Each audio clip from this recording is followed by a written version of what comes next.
3 महीने पहले जो हमने लॉन्च किया था, ये बेसिकली हमने री-लॉन्च किया था अपने प्रोडक्ट को। इस साल जो हमारा टारगेट है 1000 स्कूल्स का है। इस पे रेस टू द बॉटम शुरू हो गई है on pricing.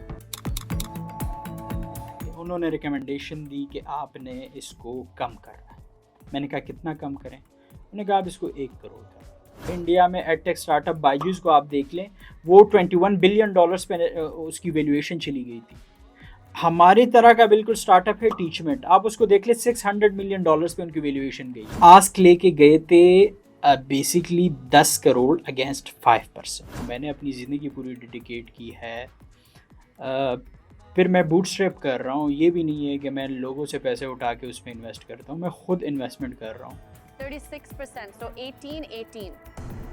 Okay, deal done. अस्सलाम वालेकुम शार्क्स, मेरा नाम सदफ मंसूर है। And this is Numan Afzal. We are here to present you School Mentor. जी अस्सलाम वालेकुम, this is Numan Afzal from School Mentor.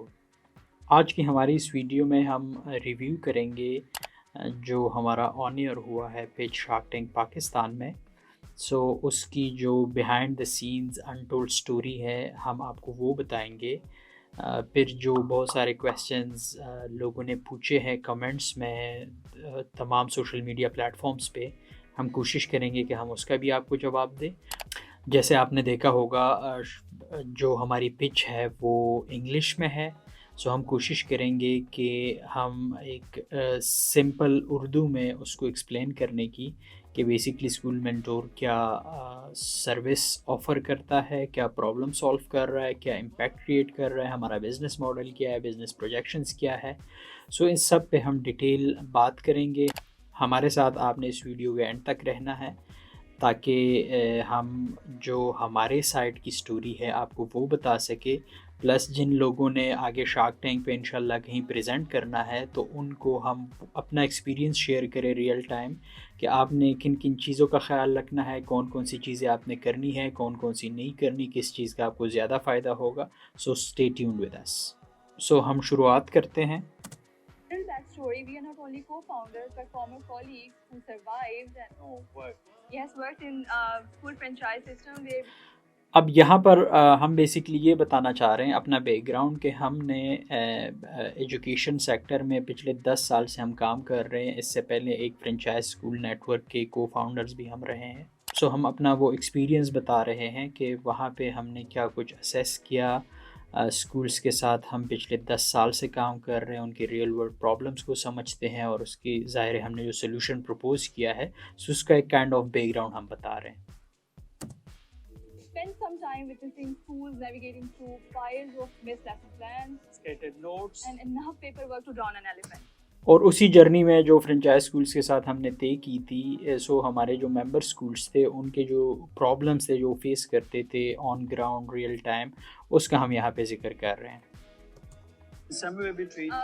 Ways that casual act. स्कूलों में कोई जो उनके प्लान्स होते हैं, उनकी जो स्केजुलिंग होती है, उसकी इम्प्लीमेंटेशन के बड़े देरीना मसाइल होते हैं। उन इम्प्लीमेंटेशन प्लान्स को रेशनलाइज करने के उनके बहुत ज़्यादा प्रॉब्लम्स होते हैं। हम यहाँ पे वो 1 बाय 1 बता रहे हैं। एज स्कूल नीड्स हेल्प, यहाँ पे हम ये बता रहे हैं बेसिकली कि स्कूल के जो प्रॉब्लम्स हैं उनकी सलूशन को स्कूल के हेल्प की ज़रूरत है और पाकिस्तान में कोई भी ऐसा सलूशन उनके पास अवेलेबल नहीं है जो उनके स्कूल के तमाम ज़रूरियात को फुलफ़िल कर सके। All in one platform which does not only solve all of his problems but it prevents them.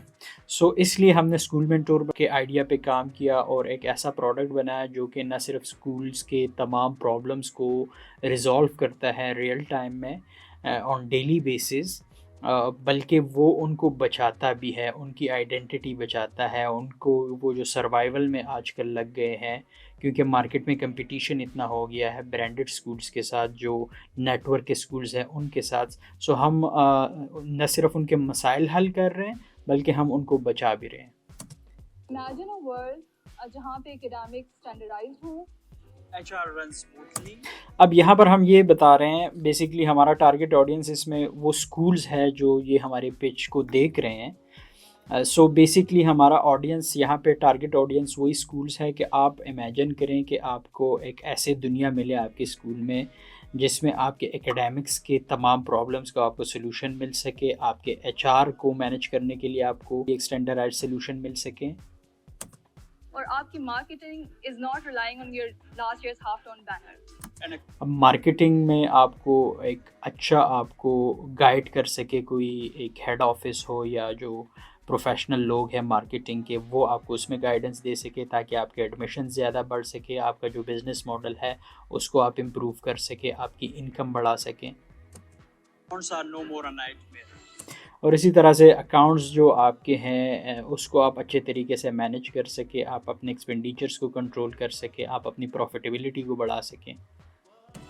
School Mentor makes all of this possible and more. सो ये सब कुछ आपको स्कूल मेंटोर पॉसिबल कराता है और इससे भी ज़्यादा की चीज़ें हमारे पास इसमें मौजूद है स्कूल्स के लिए। The best part, School Mentor automates the whole academics. अब ये सबसे हमारा एक यूनिक फीचर है कि हम स्कूल के एकेडमिक्स के जितने भी ऑपरेशन हम उसको ऑटोमेटिक पे ले जाते हैं, ऑटो पे ले जाते हैं। अगर आप स्कूल मेंटोर पे, अगर आपका स्कूल है, कॉलेज है या एकेडमी है, एक दफ़ा आप उस पर ऑन बोर्ड होते हैं तो आपके तमाम ऑपरेशंस ऑटोमेटिक हो जाते हैं और आपके फिंगर टिप्स पे हर वक्त आपके मोबाइल एप्लीकेशन पे हर टीचर की प्रोग्रेस, हर टीचर के इम्प्लीमेंटेशन प्लान्स के नंबर्स, फिर उसमें ट्रांसपेरेंसी और जो आपके एकेडमिक्स के तमाम ऑपरेशंस हैं वो आपके ऑटोमेटिक हो जाते हैं और हम टीचर्स पे या तमाम स्टेक होल्डर पे वो ऐसे लाजिम करते हैं कि उसके बगैर उनका सिस्टम रन ही नहीं हो सकता। सो ये स्कूल मेंटोर का एक यूनिक फ़ीचर है। ये पाकिस्तान में भी किसी इदारे के पास नहीं है, किसी स्कूल के पास नहीं, और पाकिस्तान से बाहर भी ये कहीं पे किसी स्कूल, किसी इदारे के पास नहीं है। सो ये हमने एक यहाँ पे एक बेस्ट पार्ट अपना मेंशन किया है कि आपके तमाम स्कूल के एकेडमिक्स के ऑपरेशंस को ये ऑटोमेट करता है। There's a twist. अगर टीचर ने अपना सिलेबस कवर नहीं किया तो guess what? No exams will. अब बेसिकली हमने इसको कैसे ऑटोमेट किया है कि अगर टीचर ने वो प्लान्स अपने इम्प्लीमेंट नहीं किए अपने मोबाइल ऐप से तो वो एग्ज़ाम ही नहीं कंडक्ट कर सकता। क्यों? क्योंकि स्कूल मेंटोर के प्लेटफॉर्म में क्वेश्चन पेपर जो है वो टीचर नहीं जनरेट करता, वो आप सिर्फ कमांड देते हैं और सिस्टम खुद जनरेट करता है। सिस्टम ने पिक एंड चूज़ करना है आपके क्वेश्चन पेपर में जो भी वहाँ पे कंटेंट उन्होंने मेंशन करना है, तो टीचर पे लाजिम हो जाता है उन प्लान्स की इम्प्लीमेंटेशन करना और सेम टाइम उन पे लाजिम हो जाता है आपके एकेडमिक्स की एफिशिएंसी को बढ़ाना, क्वालिटी को इम्प्रूव करना। क्योंकि टीचर के पास इख्तियार नहीं होता कि पेपर उन्होंने बनाना है, उनको पता है कौन कौन से क्वेश्चंस हमने डालने हैं, तो उन्हीं क्वेश्चंस को रिवाइज करा लेते हैं, या जो सिलेबस का पार्ट हमने स्किप किया है जो वो पेपर में नहीं आएगा। सो इस तरह से हमने टीचर पे लाजिम व मलजूम किया हुआ है। एक तो उससे एकेडमिक्स आपकी ऑटो पे हो जाती है स्कूल्स की, सेकंड जो है ट्रांसपेरेंसी बढ़ जाती है और सेम टाइम टीचर्स पे वर्कलोड भी इससे मिनिमाइज़ हो जाता है क्योंकि हर चीज़ उनकी ऑटो पे चली जाती है और वो क्वेश्चन पेपर खुद से उनको बनाने नहीं पड़ते तमाम एग्ज़ाम्स के लिए, वो सॉफ्टवेयर आपके लिए जनरेट करता है। और इसमें प्रिंसिपल के लिए क्या है? वेल प्रिंसिपल ये सब कुछ मॉनिटर कर सकता है in real time on the fingertips. अब यहाँ पे हमने जो प्रिंसिपल जो एक स्टेक होल्डर है, प्रिंसिपल है, स्कूल ओनर है या डायरेक्टर है, अब उसके लिए भी एक डेडिकेटेड मोबाइल ऐप है जो कि रियल टाइम स्कूल के तमाम ऑपरेशंस, तमाम डिपार्टमेंट्स के जो रिज़ल्ट्स है वो उनके फिंगर टिप्स पे होते हैं और हर चीज़ को अपने मोबाइल ऐप पे मॉनिटर कर सकता है, चाहे वो स्कूल में है या स्कूल से बाहर। और वालिदैन के लिए इसमें क्या है? वालिदैन को अपने बच्चों से मुताल्लिक तमाम मालूमात उसी वक्त रियल टाइम में आपकी पुश नोटिफिकेशन के जरिए मिल जाती हैं। अब यहाँ पे वालिदैन जो एक बुनियादी स्टेक होल्डर है स्कूलिंग में, सो उनके बच्चे के रिलेटेड कोई भी इंफॉर्मेशन है, वन स्टॉप सोल्यूशन है स्कूल मेंटोर का पेरेंट्स मोबाइल ऐप उनके लिए, जिसमें बच्चे का चाहे होमवर्क है, डेली अटेंडेंस है, डेट शीट्स है, सिलेबस है, रिज़ल्ट्स है, उनके बच्चों के इवन PDF में नोटबुक्स है, स्कूल्स की तरफ से नोटिस बोर्ड्स है, उन्होंने अपने टीचर्स के साथ, बच्चों के टीचर्स के साथ कम्युनिकेशन करनी है, वहाँ पे चैट है, इसके अलावा वहाँ पे YouTube है, इवन बच्चे वहाँ पे वीडियोस देख सकते हैं, एजुकेशनल वीडियो कंटेंट, वहाँ पे बच्चों के लिए गेम्स है। इसी तरह से उनके बच्चों के फ़ी चालान, फ़ी रिसीविंग, ये तमाम तर चीज़ें वो अपने मोबाइल ऐप पे पेरेंट्स उसको मैनेज कर सकता है और उसके जितने भी कोई अनाउंसमेंट्स है, कोई नोटिफिकेशंस है, उनकी इनकमिंग और आउटगोइंग जो है वो पुश नोटिफिकेशन के ज़रिए होती है ताकि कोई भी इम्पॉर्टेंट जो स्कूल की तरफ से कोई इंफॉर्मेशन आनी है वो उनसे मिस ना हो। Now, Sharks, you might be thinking that this sounds good, but where's the catch? There is not any, but here's the kicker. अब यहाँ पे हम बेसिकली यहाँ तक जो हमारा टारगेट ऑडियंस था वो स्कूल्स थे कि जो स्कूल्स देखेंगे इस वीडियो को, हमारी पिच को, तो हम बेसिकली अपनी काइंड ऑफ प्रमोशन और अपनी प्रोडक्ट की मार्केटिंग वहाँ पे कर रहे थे कि स्कूल्स के लिए हमारे पास क्या है। अब हम यहाँ पे अपनी पिच में मोड़ लेते हैं टुवर्ड्स शार्क्स कि अब यहाँ पे इन्वेस्टर पॉइंट ऑफ व्यू और इन्वेस्टर के लिए क्या है। School Mentor does not only cater all those schools जो कि oftenly left under a dust by high-tech, expensive and very complicated solutions. अब यहाँ पे हम ये बताना चाह रहे हैं शार्क्स को कि स्कूल मेंटोर का जो टारगेट ऑडियंस है वो पाकिस्तान के वो स्कूल्स है जो किसी चेन स्कूल नेटवर्क का हिस्सा नहीं है, किसी नेटवर्क स्कूल्स का हिस्सा नहीं है, और वो एक ठीक ठाक नंबर बनता है पाकिस्तान में। अगर let suppose 3 lakh schools, academies और कॉलेजेस है, उसमें 2 to 3% हार्डली वो उन नेटवर्क स्कूल्स का हिस्सा है जिसको उनका हेड ऑफिस सपोर्ट करता है, उनकी क्वालिटी भी इम्प्रूव होती है और उनका बिजनेस मॉडल भी अच्छा है। लेकिन ये जो 96 to 97% स्कूल्स है, एकेडमीज़ है, कॉलेजेस है, इनका कोई पुरसान हाल नहीं है, ना एजुकेशन क्वालिटी में, ना उनके बिजनेस मॉडल में। सो स्कूल मेंटोर बेसिकली उन स्कूल्स के लिए है, उन एकेडमीज़ के लिए है, उन कॉलेजेस के लिए, हम उनको बेसिकली यहाँ पे टारगेट कर रहे हैं। Easy to use and targeted those real world school problems which they face every day. So यहाँ पे ज़ाहिर है हमने उनको ये भी बताने की कोशिश की है कि हमने इसको easy to use बनाया है ताकि मेजॉरिटी ऑफ जो स्कूल्स हैं वो इसको अडॉप्ट कर सके आसानी से, और दूसरा हमने इसको इंतहाई कॉस्ट इफ़ेक्टिव बनाया है कि हर स्कूल इसको अफोर्ड कर सकेगा। हर स्कूल के लिए इसकी अफोर्डेबिलिटी इंतहाई आसान हो जाती है क्योंकि ये आसान भी है इस्तेमाल करने में, और सेकंड ये इंतहाई अफोर्डेबल भी है, इसके चार्जेस बहुत कम है।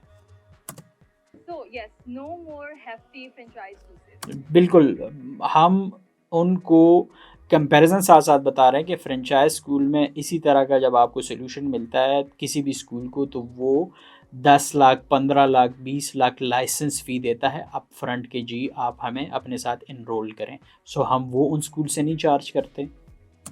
Unlike franchise schools, we don't push them into one size fits all mold.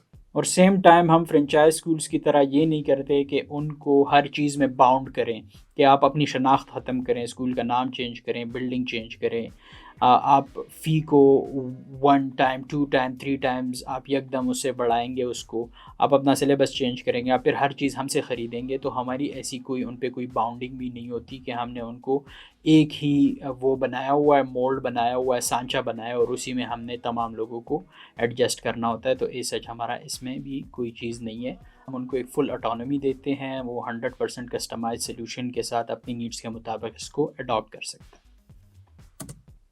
And no more to now we own your school sole contract. तो यहाँ पे यही बात कि जी आप अगर फ्रेंचाइज स्कूल में कन्वर्ट करते हैं अपने एग्जिस्टिंग स्कूल को, तो आपको अपनी शनाख्त ख़त्म करनी होती है। आप फिर तमाम उम्र के लिए उनके मातहत हो जाते हैं और आप उनको फिर छोड़ भी नहीं सकते क्योंकि आपने अपनी शनाख्त हर चीज़ को गिव अप किया होता है।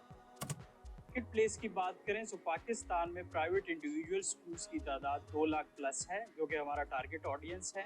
अब यहाँ पे टारगेट ऑडियंस की हमने बात की है कि पाकिस्तान में ये बिल्कुल हमने एक लो साइड रखा हुआ है नंबर का। ये वो इदारे हैं जो रजिस्टर्ड हैं, अनरजिस्टर्ड भी बहुत सारे इदारे हैं। सो 2 लाख प्लस स्कूल्स को हमारा वो टारगेट ऑडियंस है, जिसमें 96% जो स्कूल है, मतलब आप यूँ कह लें कि तकरीबन 1,95,000 इदारे ऐसे हैं जो कि हमारा टारगेट है, जो हमारा मेंबर बन सकता है और हम इसको इस लेवल तक स्केल कर सकते हैं। तो हम टारगेट मार्केट में उनको ये बताने की कोशिश कर रहे थे। स्कूल ऑपरेटिंग सिस्टम ऑफर करते हैं। अब यहाँ पर हम मेन मुद्दे पे उनको आए हैं कि हम स्कूल्स को एक complete school operating system offer करते हैं। मतलब ये कोई आम मैनेजमेंट सॉफ्टवेयर नहीं है स्कूल्स का, ये एक कंप्लीट स्कूल ऑपरेटिंग सिस्टम है। और हमने स्कूल के तमाम डिपार्टमेंट्स के लिए इसमें मैनुअल्स बनाए जिसमें नेशनल और इंटरनेशनल स्टैंडर्ड्स के SOPs हैं। फिर हमने उनके तमाम ज़रूरियात को तमाम स्कूल के ऑपरेशंस के लिए एक ERP बनाई है जो स्कूल के तमाम डिपार्टमेंट्स के ऑपरेशंस को कवर करता है। इसी तरह से तमाम स्टेक होल्डर जो 99% स्टेक होल्डर है वो हमारा मोबाइल ऐप पे होता है। प्रिंसिपल के लिए उसमें अलग मॉड्यूल है, टीचर्स के लिए अलग मॉड्यूल है और पेरेंट्स और स्टूडेंट्स के लिए अलग मॉड्यूल है। Only on 20 rupees per student per month. अब सबसे मज़े की बात हमने उनको बताई है कि हम ये तमाम तर सर्विस जो हमारा कंपटीटर उन 3 to 4% मतलब 5,000 स्कूल्स को दे रहा है आउट ऑफ 200,000 स्कूल्स, वो देता है उनको लाइसेंस फ़ी चार्ज करके 10 से 15 लाख, फिर हर मंथ 80, 90, 1 लाख, 1,20,000 रुपया उनसे रॉयल्टी में फॉर लाइफ टाइम चार्ज करता है, और वो भी हर चीज़ में उनको बाउंड किए। अब हम क्या कर रहे हैं, हम उनको कहते हैं कि आप ना अपना नाम चेंज करो, ना किसी भी चीज़ में हम आपको बाउंड करते हैं किसी भी चीज़ में, ना आपने हमसे ये आप पे कोई हम रोक टोक डालते हैं कि आपने ये चीज़ इधर से ख़रीदनी है, वो चीज़ उधर से ख़रीदनी है, ऐसा भी कोई चीज़ नहीं है। बल्कि हम आपको उनसे भी ज़्यादा की सर्विस, उनसे ज़्यादा अपडेटेड और टेक्नोलॉजी बेस्ड आपको एक ऐसा सल्यूशन दे रहे हैं जो कि अगर आप अडॉप्ट करें 100% तो आपके स्कूल की परफॉर्मेंस उन ब्रांडेड स्कूल, नेटवर्क स्कूल से भी ऊपर की चली जाती है। और स्कूल मेंटोर आपके लिए वर्क करता है एज यूअर हेड ऑफिस, जिस तरह नेटवर्क स्कूल्स के लिए उनका हेड ऑफिस वर्क करता है। अब हमारे हेड ऑफिस में एकेडमिक्स के लिए अलग स्पेशलिस्ट बैठे हुए हैं, एडमिनिस्ट्रेशन के लिए अलग है, HR के लिए अलग है, अकाउंट्स के लिए अलग है, आपकी मार्केटिंग के लिए अलग है, टीचर्स ट्रेनिंग्स के लिए अलग है। सो हम आपको डील करते हैं एज आर नेटवर्क एसोसिएट्स। आपको डेली बेसिस पे स्कूल के तमाम ऑपरेशंस के लिए हम आपको हेल्प आउट करते हैं, आपको सोल्यूशन देते हैं in the form of manuals, ERP and mobile applications, और सेम टाइम ये तमाम तर चीज़ें हम आपको देते हैं ओनली ऑन 20 रुपीज़ पर स्टूडेंट पर मंथ। मतलब ये कि अगर आपका 100 बच्चा है स्कूल में तो आप सिर्फ हमें 2,000 रुपया पे कर रहे हैं, अगर आपका 200 बच्चा है तो 4,000 रुपया पे कर रहे हैं। मतलब उनके लिए भी विन विन सिचुएशन है और हमारे लिए भी है। वो कैसे, आगे आपको एक्सप्लेन करते हैं। लेट्स बी ऑनेस्ट, मुझे लगता है कि आपके कैफेटेरिया में मिलने वाले समोसे से भी कम है। ये एक हुक लाइन हमने डाली थी कि हम इसको केज करें, और लिटरली ये फिर केज हुआ भी, जो इवन उसका वो आया, प्रोमो आया, सो उसमें ये सेंटेंस आ गया था। Our ask is 2 crore against 5% of equity. अब यहाँ पे आस्क की बात करें, हम जब यहाँ से गए थे इस्लामाबाद से कराची, बेसिकली हम गए थे, ये शूटिंग कराची में हुई थी। सो हम आस्क लेके गए थे बेसिकली 10 करोड़ अगेंस्ट 5%, ठीक है। अब वो बताता हूँ और फिर हमने इसको कम कैसे किया, ये पूरी स्टोरी आपको बताता हूँ। हमारा बेसिकली ये था कि देखें, टेक स्टार्टअप्स में क्या होता है कि सबसे पहले आप कोई जो सोल्यूशन बनाते हैं, जो प्रोडक्ट बनाते हैं in the form of software या मोबाइल एप्लीकेशन, वो बनाना मुश्किल होता है आपके लिए, ठीक है। उसके लिए शुरू में आपने या तो जेब से इन्वेस्टमेंट करनी होती है या एंजल इन्वेस्टर्स को ऑनबोर्ड करना होता है। हमने यहाँ पे बूटस्ट्रैपिंग की, खुद से इन्वेस्टमेंट सारी की है, सारी मेहनत करके स्कूल के रियल वर्ल्ड प्रॉब्लम्स को आइडेंटिफाई करना, उनके लिए सोल्यूशन बनाना, उन सोल्यूशन को टेक्नोलॉजी पे कन्वर्ट करना, फिर प्रोडक्ट बना के वैलिडेट करना, ठीक है, कि आप उसके लिए 40-50 स्कूल्स, लेट सपोज हमारे उसमें कॉन्टेक्स्ट में स्कूल्स हमारा टारगेट ऑडियंस है या यूज़र है, 40-50 स्कूल्स पे आप उनको वैलिडेट करें, अगर उसमें कोई कमी कोताहियाँ है, कोई बग्स है, आप उसको फिक्स करें, कुछ जगह पे अगर कोई चीज़ एप्लीकेबल नहीं है उसको मज़ीद उसको इम्प्रूव करें। सो ये बेसिकली मुश्किल पार्ट होता है किसी भी टेक स्टार्टअप में। जब एक दफ़ा आपका ये वाला पार्ट हो जाता है, फिर आपका एक ही काम होता है उसको स्केल करना, और स्केलिंग के लिए आपको 2 चीज़ों की ज़रूरत है, ब्रांडिंग प्लस फाइनेंसेस, ठीक है। मतलब आपने एक सॉफ्टवेयर टेस्टेड, आपका एक मोबाइल ऐप या कोई भी टेक सोल्यूशन आपने बना लिया, वो उसको वैलिडेट कर दिया है, यूज़र उसको उनके तमाम नीड्स को फुलफ़िल कर रहा है, और फिर हर यूज़र की वो डिमांड भी है, ज़रूरत भी है, सो ज़ाहिर है उसको फिर स्केल वो बड़े आसानी से हो सकता है, और आपकी उस पर फिर कोई मज़ीद कॉस्ट नहीं आती कि 1 यूज़र हो या 1 लाख हो या 1 करोड़ यूज़र्स हो, ठीक है। वो आराम से उसमें आप ला सकते हैं, बस आपको सिर्फ अपना इंफ्रास्ट्रक्चर उसके लिए इम्प्रूव करना पड़ेगा, लाइक सर्वर्स और इस तरह की चीज़ें। सो हमारे माइंड में ये था कि यार हमने 1,95,000 स्कूल्स को टारगेट करना है। सेकंड, हमारे पाकिस्तान में कोई कंपटीटर नहीं है, ठीक है, जिस लेवल पे हम स्कूल्स को एक सोल्यूशन ये वाला प्रोवाइड कर रहे हैं कि we deal them as our franchisee, लेकिन उसमें कोई बाउंडिंग और कोई हैफ्टी फाइनेंशियल्स नहीं है, ठीक है। सो इस सिनेरियो में हमारा कोई कंपटीटर नहीं है। फिर क्या रह जाता है कि हमने स्केल करना है। स्केलिंग के लिए हमारे पास फंड्स जो रिक्वायर्ड थे पाकिस्तानी मार्केट के लिए, हमने जो अपनी उस पर फिजिबिलिटी बनाई थी वो 10 करोड़ की थी। सो हमारा ये था कि अगर 10 करोड़ हम यहाँ से रेस कर लेते हैं पाकिस्तान ही से, लोकल इन्वेस्टर से, और हम पाकिस्तान का सिर्फ 10% जो मार्केट है हम उसको भी कैप्चर कर लेते हैं, हमारा जो टारगेट ऑडियंस है उसका 10%। सो हम एक तो हमारी रेवेन्यू का जो नंबर है वो बहुत बड़ा उससे आ रहा होता है, वो उससे बहुत बड़ा आता है।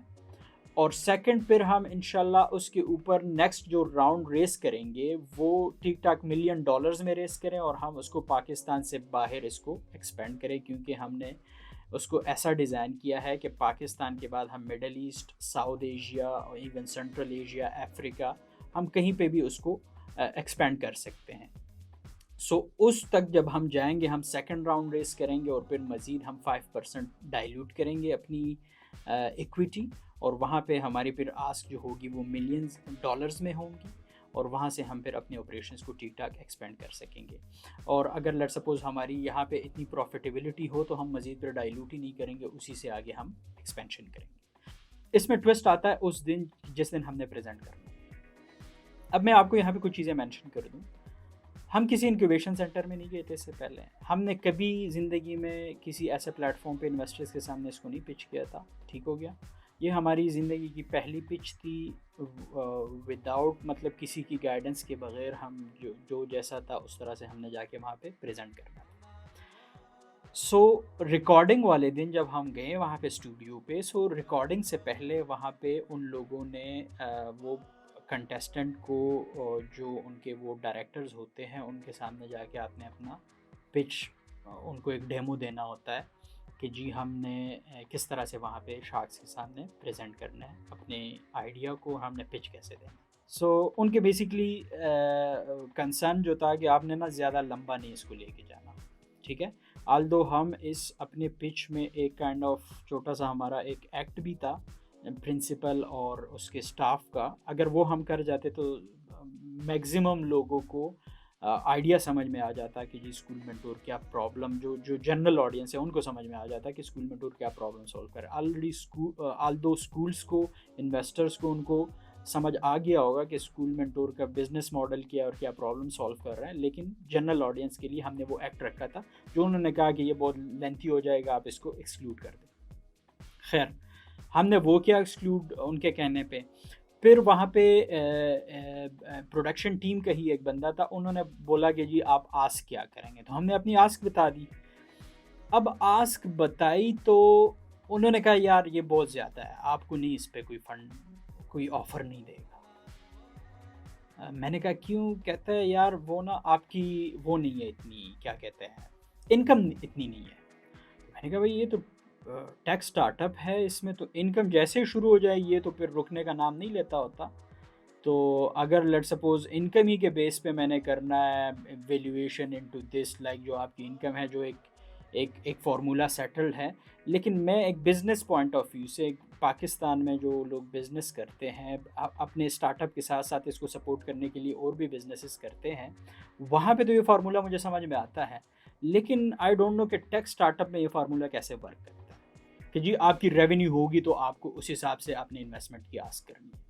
तो अगर मेरी रेवेन्यू हो जाती है उस लेवल की तो मुझे फिर फंड्स की क्या ज़रूरत है, मैं उसी की बेस पे आगे स्केल करूँगा, और फिर मैं ये 10 करोड़ 5 करोड़ ये वाले फंड्स तो नहीं ना मांगूंगा। खैर बहरहाल उन्होंने कहा कि उन्होंने रिकमेंडेशन दी कि आपने इसको कम करना है। मैंने कहा कितना कम करें? उन्होंने कहा आप इसको 1 करोड़ करें, क्योंकि हमारी जो इनकम थी वो 1.5 लाख रुपया महीने की थी उस वक्त। खैर हमने वैसे दिल में मैंने कहा नहीं मैं तो नहीं कम करूँगा, लेकिन हमारा ना तीसरे नंबर पे वहाँ पे पिच था। तो हमसे पहले जो 2 गए थे, एक शायद वो वाले गए थे जो 10th नंबर एपिसोड में उनका ऑन एयर हुआ था, या शायद अनसीन पिचेस में वो गया था, यस, जो कैंसर का कोई वो एक प्रोडक्ट उन्होंने बनाया था, उसकी असेसमेंट शायद उससे होती थी, इस तरह का कुछ था। उन लोगों को भी फंडिंग नहीं मिली। उसके बाद हमारा वो जो एग्रीबॉटिक्स था, अल्दो उनकी वैल्यूएशन और सारा कुछ वो स्वीडन से मेरे ख्याल में आया हुआ था, उधर भी कोई उन्होंने फ़ंड रेज़ किए हुए थे उनके अदर स्टार्टअप्स के लिए। सो उनको भी फ़ंड नहीं ऑफ़र हुई, तो फिर मैंने कहा यार ये तो शायद फ़ंड्स उस तरह से नहीं मिल रहे यहाँ पे। अल्दो चलो एक प्लेटफॉर्म है, यूज़ कर लेते हैं, मार्केटिंग हो जाएगी। तो चलो इनका कहना है कि अच्छा, इन्होंने एक और भी चीज़ हमें बताई कि आप यहाँ पे जो भी करेंगे कमिटमेंट, सो वो बाद में आपने ख़ुद नेगोशिएट करना है शार्क्स के साथ, और अगर आपका फिर बनता है आगे तो आप एग्रीमेंट कर लें, हमारी इसमें कोई वो नहीं है। आप भी बैकअप वो आप भी उससे पीछे हट सकते हैं और शार्क्स भी पीछे हट सकते हैं। तो वो चीज़ मेरे माइंड में, मैंने कहा चलो फिर ठीक है। हम खैर उधर गए, जब पिच पे हम गए और जैसे ही हम मेन स्टूडियो में एंटर हो रहे थे, वहाँ पे मैंने 1 करोड़ से डायरेक्ट 2 करोड़ पे मैं ले गया। ठीक है, 2 करोड़ पे ले गया। वहाँ पे फिर हमने प्रेजेंट किया सारा कुछ। आगे का मैं आपको आगे बताता हूँ क्योंकि वो आगे आ रहा है। सो यहाँ पे जो 2 करोड़ की आस्ती, वो बेसिकली 2 नहीं थी, वो 10 करोड़ की आस्ती अगेंस्ट 5%। उन्होंने 1 करोड़ किया, मैंने अपने से 1 करोड़ उसमें बढ़ा। ये मैं जो साथ साथ चीज़ आपको एक्सप्लेन कर रहा हूँ, ये इसलिए कर रहा हूँ कि आपने इससे सीखना है। अगर आपने कहीं पे वहाँ पे पिच करना है तो आपने अपने स्टार्टअप को देखना है। देखें, मुझे टू बी वेरी ऑनेस्ट यहाँ पे सिर्फ एक डीजी लॉयर उनका समझ में आया, क्योंकि वो टेक बेस्ड स्टार्टअप है, उनका पोटेंशियल है।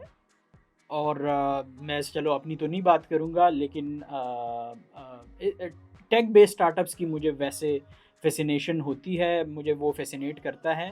ये जो बाकी जो कन्वेंशनल बिजनेसेस है, टू बी वेरी ऑनेस्ट, मैं तो ना कभी उसको जाके वहाँ पे प्रेजेंट करूँगा और ना एज शार्क उसमें इंटरेस्ट लूँगा। लेकिन दुनिया है, लोग प्रेजेंट भी कर रहे थे और शार्क्स उनमें इन्वेस्टमेंट्स भी ऑफ़र कर रहे थे, उस पर फिर बाद में मैं बात करूँगा। मैं अपना एक पॉइंट ऑफ व्यू देता हूँ, मैं कोई अफलातून नहीं हूँ, कोई वो नहीं हूँ, लेकिन बिजनेसेस अल्हम्दुलिल्लाह ऑलरेडी पाकिस्तान में बहुत किए हैं और कर भी रहा हूँ।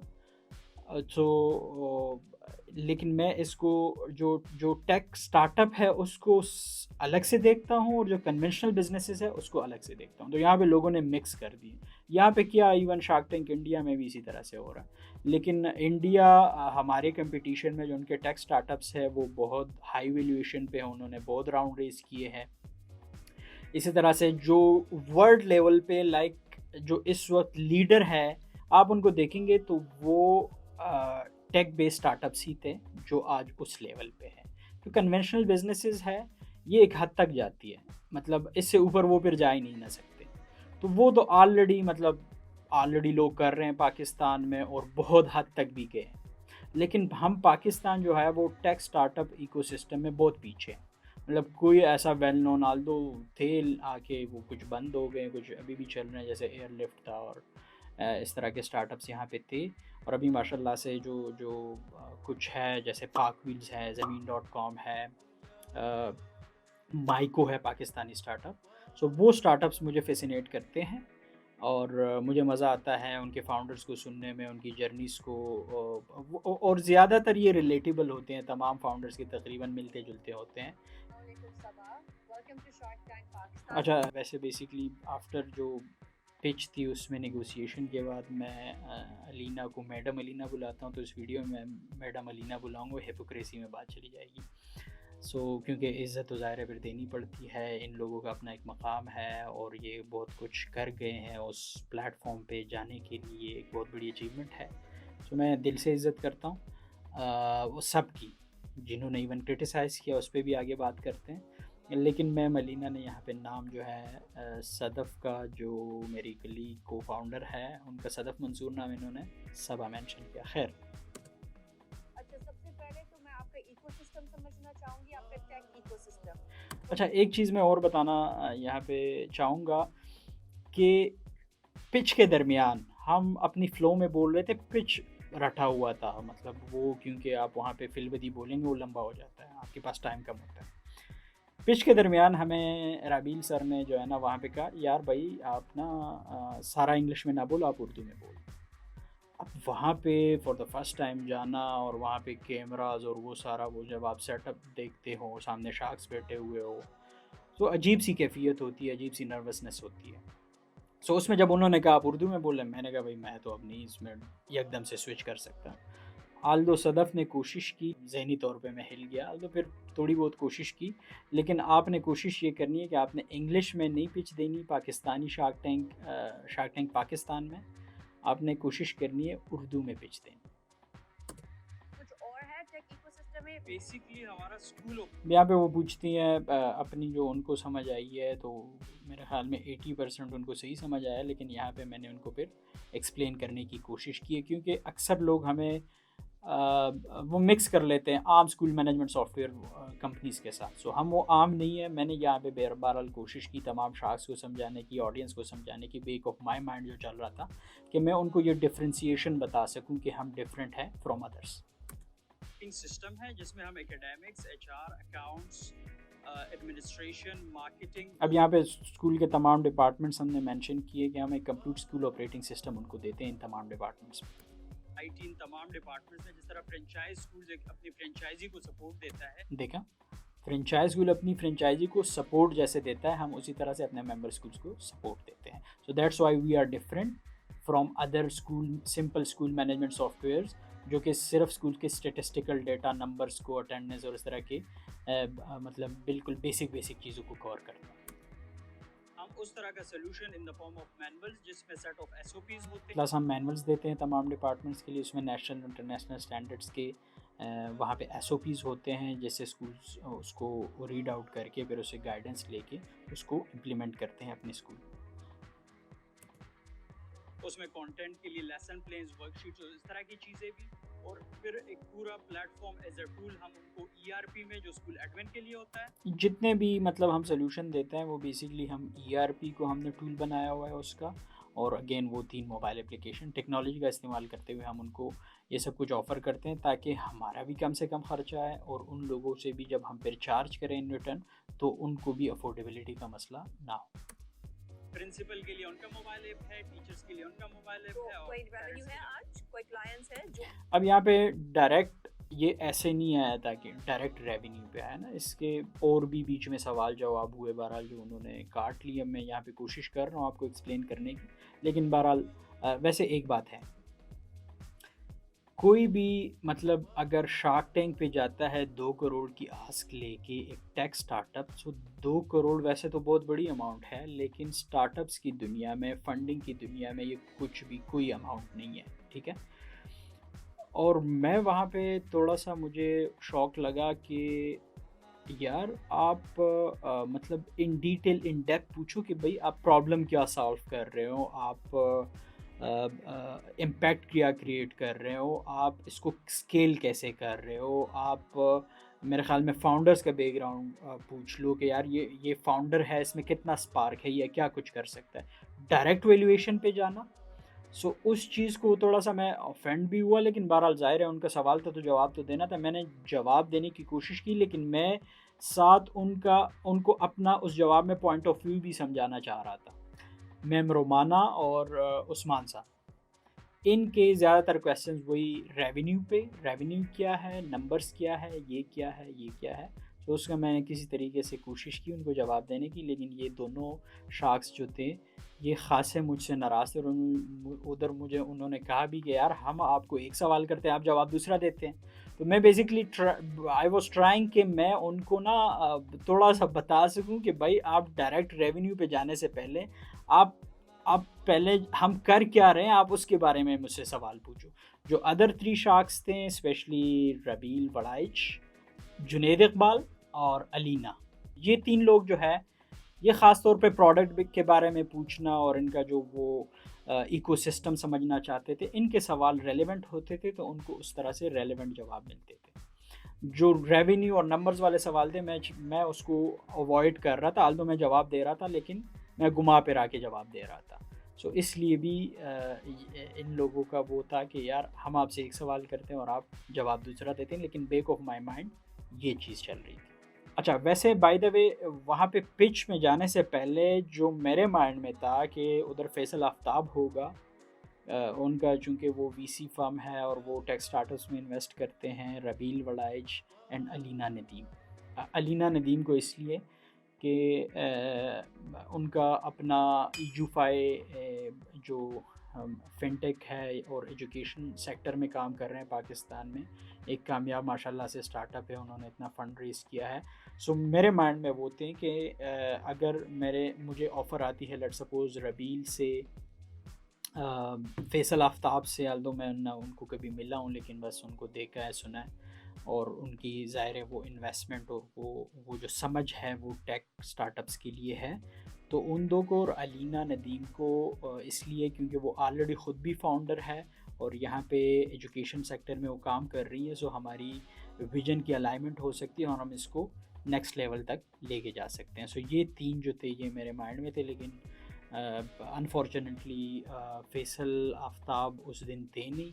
बहरहाल दो जो हमारे उस पे थे जिन पे मेरी नज़र थी, उन्होंने फिर आगे जाके हमें ऑफ़र भी दी, वो आगे हम डिस्कस करते हैं कि उनके क्या सवाल थे और फिर क्या हुआ। 3 महीने पहले लॉन्च किया मार्केट में एंड वी आर हैविंग 50+ अब ये 3 महीने पहले जो हमने लॉन्च किया था, ये बेसिकली हमने री-लॉन्च किया था अपने प्रोडक्ट को। हमने 2019 से स्टार्ट किया था। हमने एक दफ़ा मार्केट में गए, हमने अपने प्रोडक्ट को जब देखा वैलिडेट कराने के लिए, तो हमारा एक्सपेंडिचर ज़्यादा था क्योंकि उस वक्त ERP और मोबाइल एप्लीकेशन पे नहीं था। मैनुअल तरीके से जिस तरह आज भी फ्रेंचाइज स्कूलिंग में होता है, हम उस तरह से ऑपरेट करते थे और इन रिटर्न हम 30,000 पर मंथ चार्ज करते थे स्कूल से।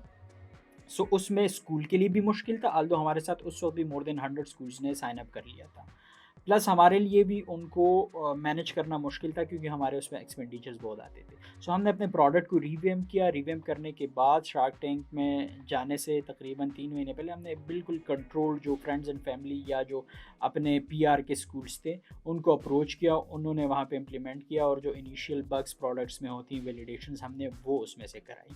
सो बेसिकली वो स्कूल्स थे। हमने यहाँ पे कोई प्रॉपर मार्केटिंग अभी तक लॉन्च नहीं की हुई थी जब तक हम वहाँ पे गए। 50 स्कूलों में टोटल कितने स्टूडेंट्स हैं जो ये इस्तेमाल कर रहे हैं? बहरहाल मैंने वो नंबर बताया तो उस पे उन्होंने बोला कि अब इस 50 स्कूलों में आप बताएं कि उसमें स्टूडेंट्स कितने हैं, क्योंकि हम पर स्टूडेंट जो है वो चार्ज करते हैं पर मंथ। सो वो समझना चाह रहे थे कि इससे क्या इनकम और क्या हो रही। लेकिन इससे पहले जो है ना रबील साहब ने, जुनेद साहब ने मुझसे ठीक ठाक इकोसिस्टम के बारे में सवालात किए। मैंने उनको चीज़ें एक्सप्लेन की कि हम इस तरह से डिफरेंट है, इस तरह से हम एक इम्पैक्ट क्रिएट कर रहे हैं, हम यूनिक कहाँ पे हैं और हम क्या रियल वर्ल्ड प्रॉब्लम्स को स्कूल्स की उनको सॉल्व करते हैं। सो यहाँ पे फिर जब वैल्यूएशन की बात आई, मैंने नंबर बोला, उन्होंने पूछा कि अब इसको मतलब मज़ीद फर्दर एक्सप्लेन करें कि इस 50 स्कूल्स में कितने स्टूडेंट्स हैं, आपको पर मंथ क्या रेवेन्यू आ रहा है। उससे आपको रेवेन्यू अभी तक आया कुछ? Yes sir. असल में अब ये देखा आपने, उन्होंने कहा कि ये आपने 50 स्कूल जो किए, कुछ रेवेन्यू आपको आया अब तक।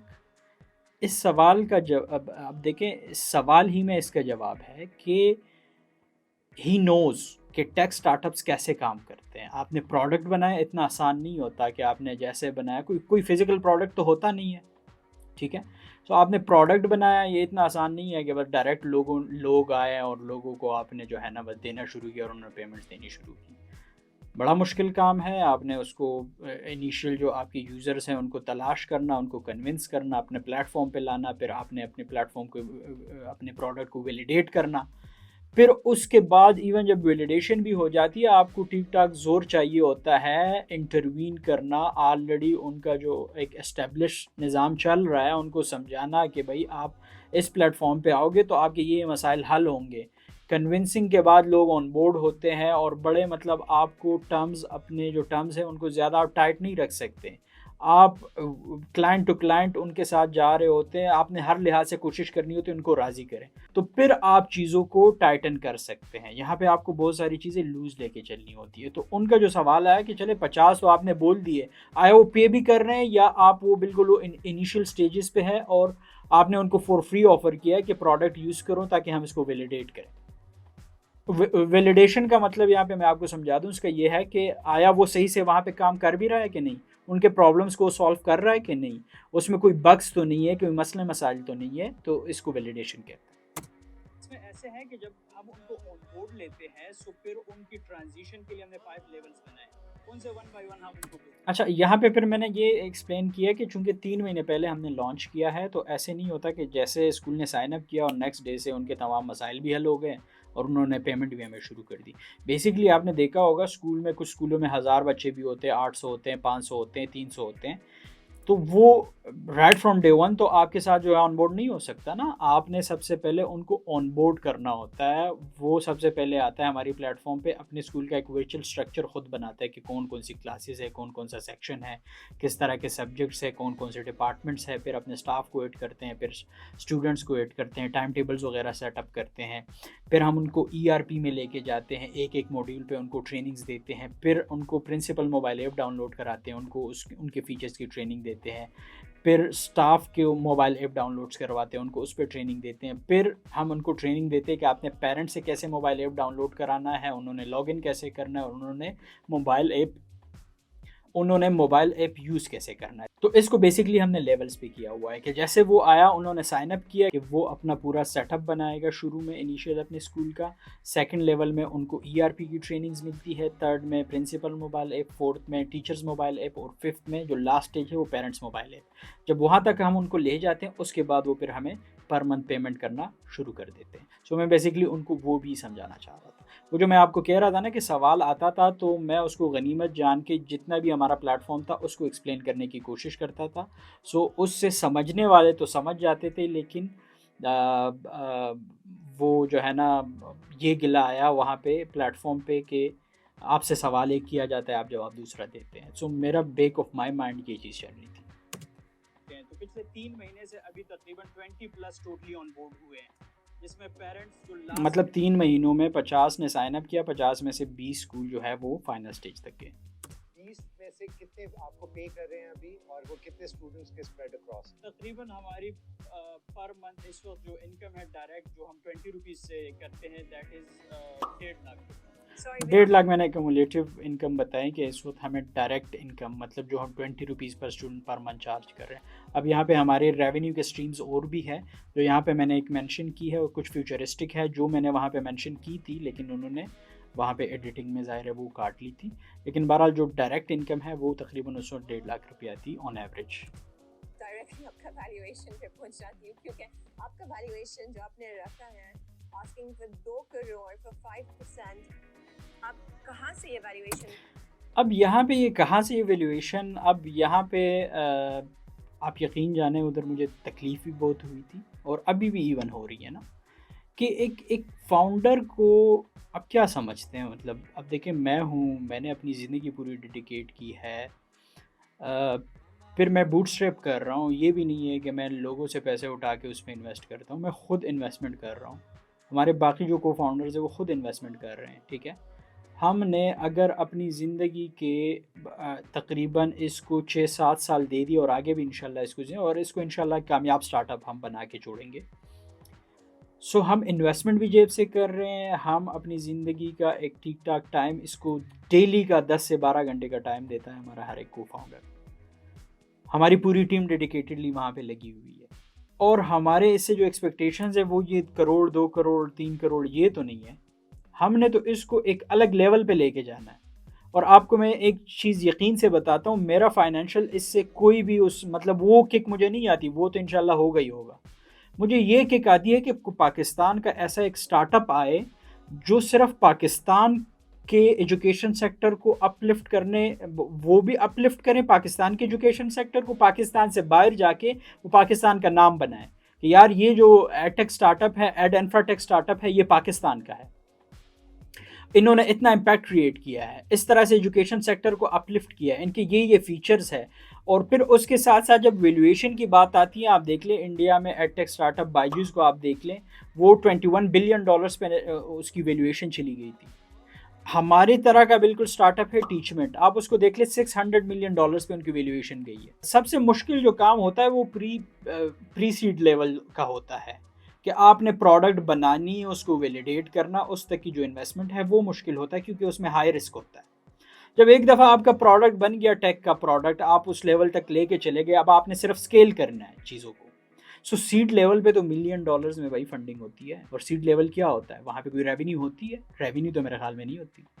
हाँ, अगर आप इसको कन्वेंशनल बिजनेस समझते हैं कि आपने समोसे बेचने हैं, ठीक है, सो उसके लिए तो फिर आपको पूछना चाहिए कि भाई आप क्यों इतना पैसा मांग रहे हैं। मतलब जाहिर है उसमें वो स्पार्क इतना नहीं होता, वो ROI का इतना जो है वो चांस नहीं होता, इतनी पोटेंशियल नहीं होती, तो फिर तो समझ में आती है। लेकिन यहाँ पे टू बी वेरी ऑनेस्ट, मुझे इनकी ये बात वहाँ पे भी मज़ा नहीं आया, और जब भी मैं इसको सुनता हूँ मुझे नहीं मज़ा आता।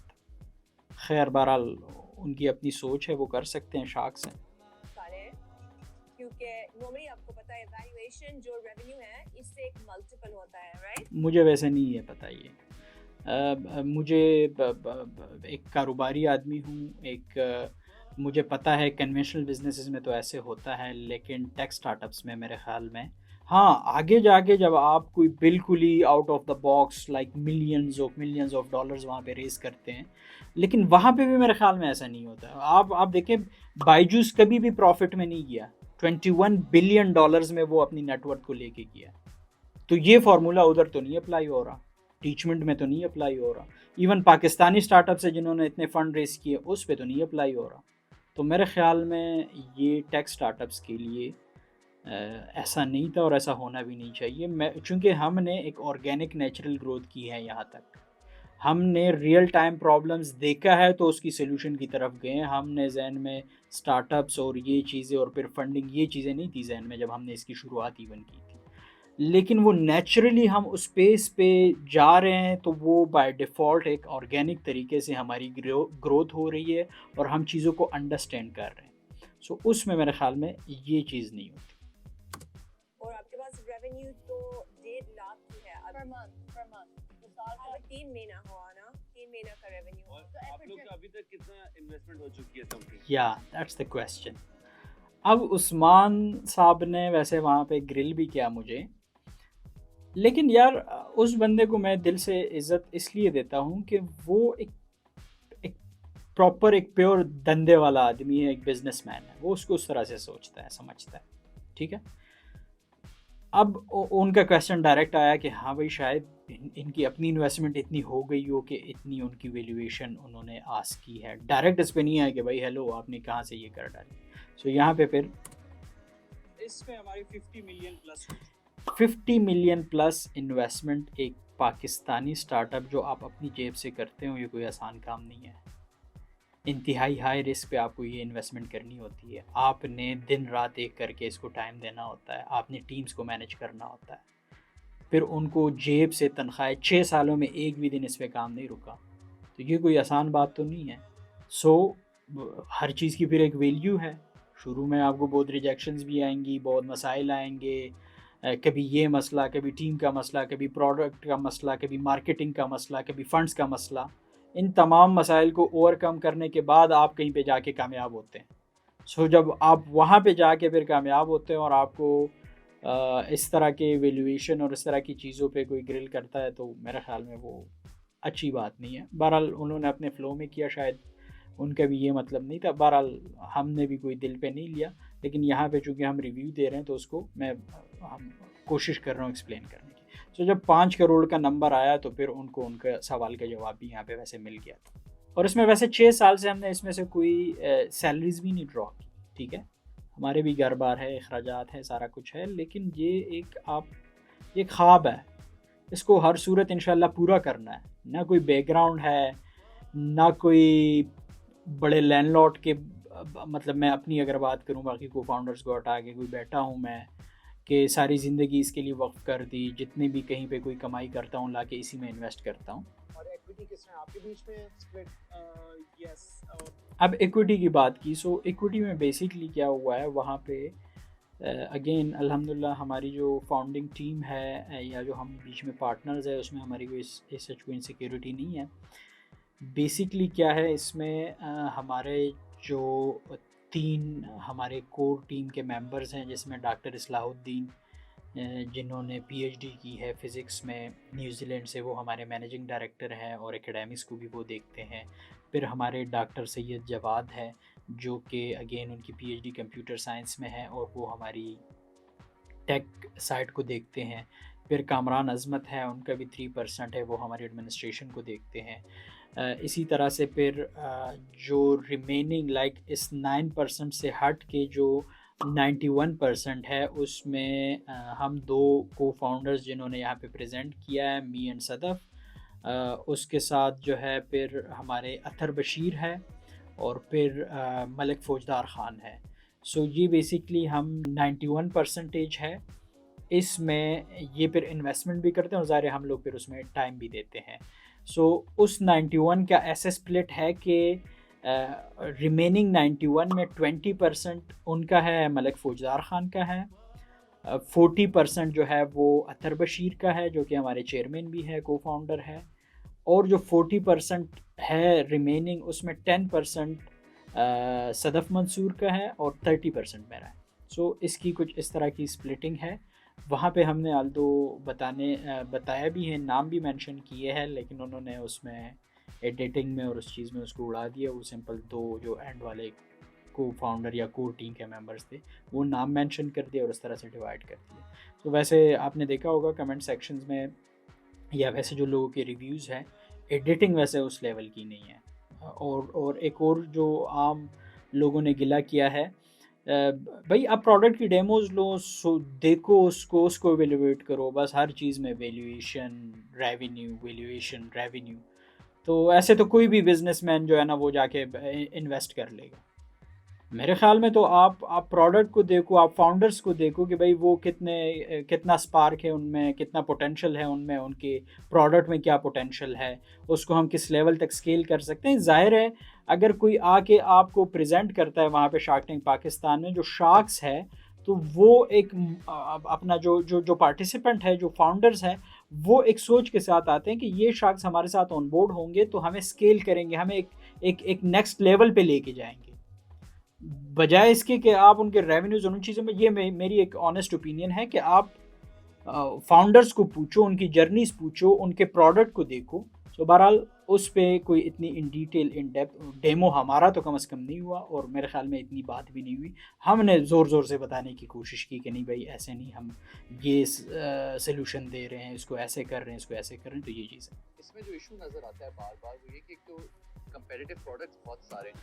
वैसे यहाँ पे मैं अगर अपना एक्सपीरियंस बताऊँ, हमारी जो नर्वसनेस थी, जो हमें काम डाउन किया या जो हमें थोड़ा सा वो बूस्ट मिला, वो जुनैद इकबाल साहब के लाइक उनके साथ जब कन्वर्सेशन हुई ना, वो बड़ा हमारे लिए काइंड ऑफ एक फ्रेंडली टोन था और उससे कॉन्फिडेंस बूस्ट हुआ साथ साथ हमारा।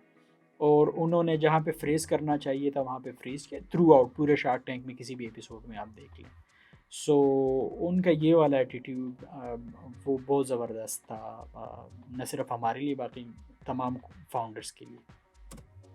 मैं ये चाहता हूँ कैसे बिजनेस में इन्वेस्ट करूँ कि टेक सेवी प्लेयर्स हों जो कि स्कूल चलाना जानते हो। अब यहाँ पर जो उन्होंने बात की, हम एग्जैक्टली ये कुछ कर रहे हैं, वहाँ पे भी हमने बताया ये ऑलरेडी हम कर रहे थे।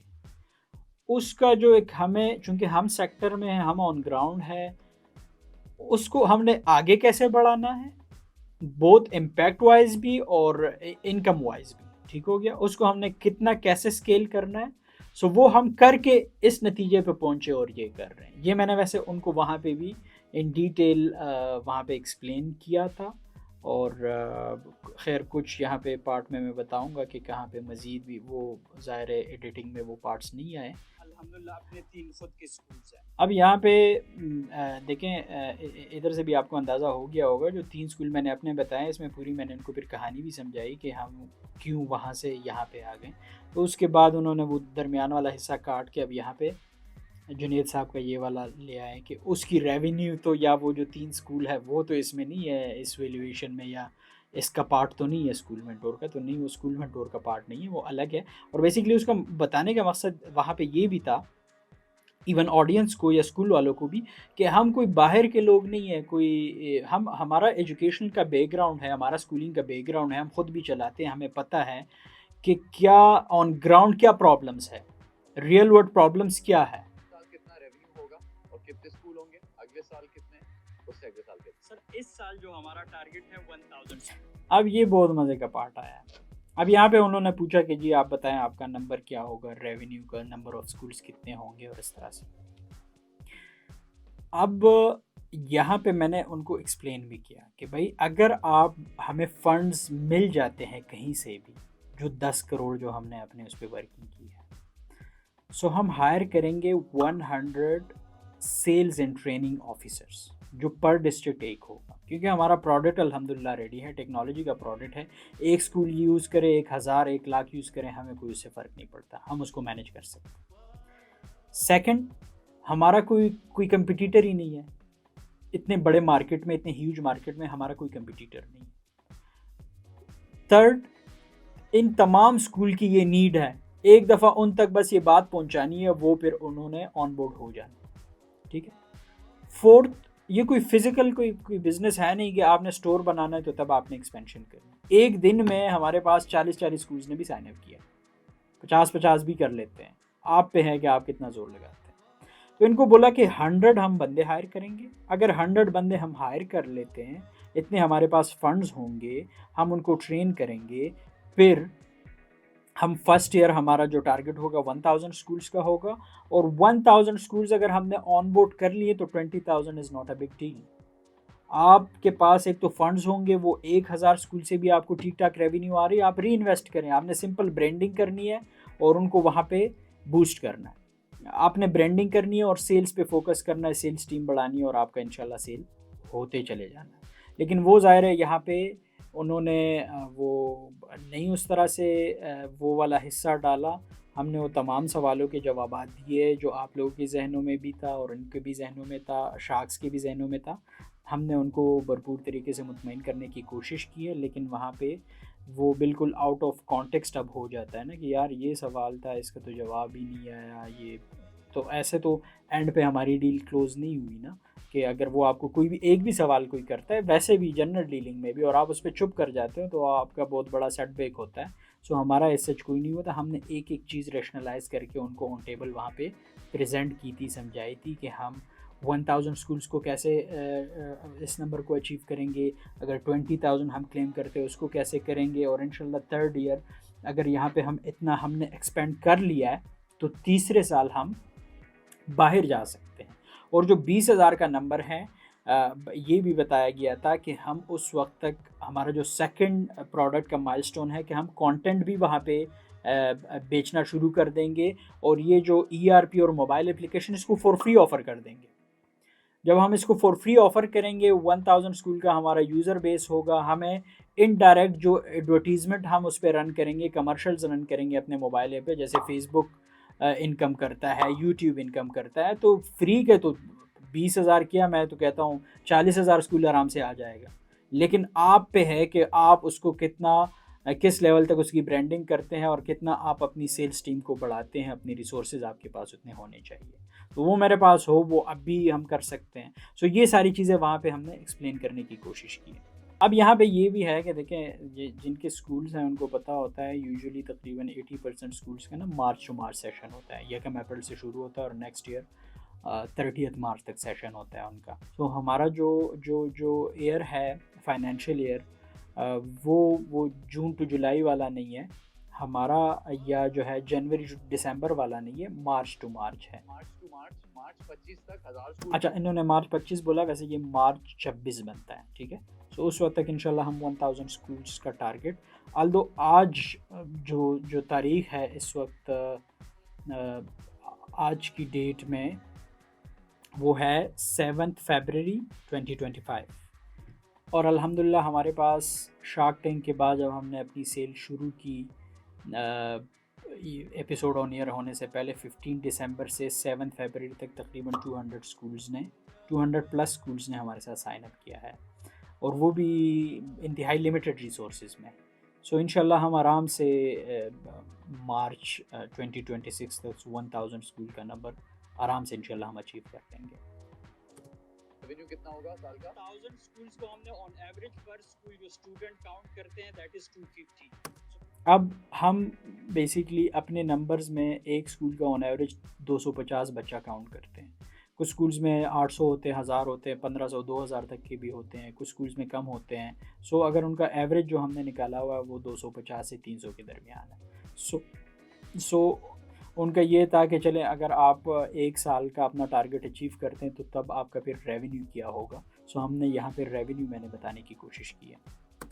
अंडर 1000 into 250 into 20 rupees, यही फार्मूला है डायरेक्ट इनकम का हमारा, 1000 इंटू 250 जो नंबर ऑफ़ स्टूडेंट्स है इंटू 20 रुपीज़ जो हम पर मंथ चार्ज करते हैं। सो वो पर मंथ हम उनको बिलिंग करते हैं और वो इन रिटर्न हमें वो बिल पे करते हैं। डायरेक्ट इनकम है।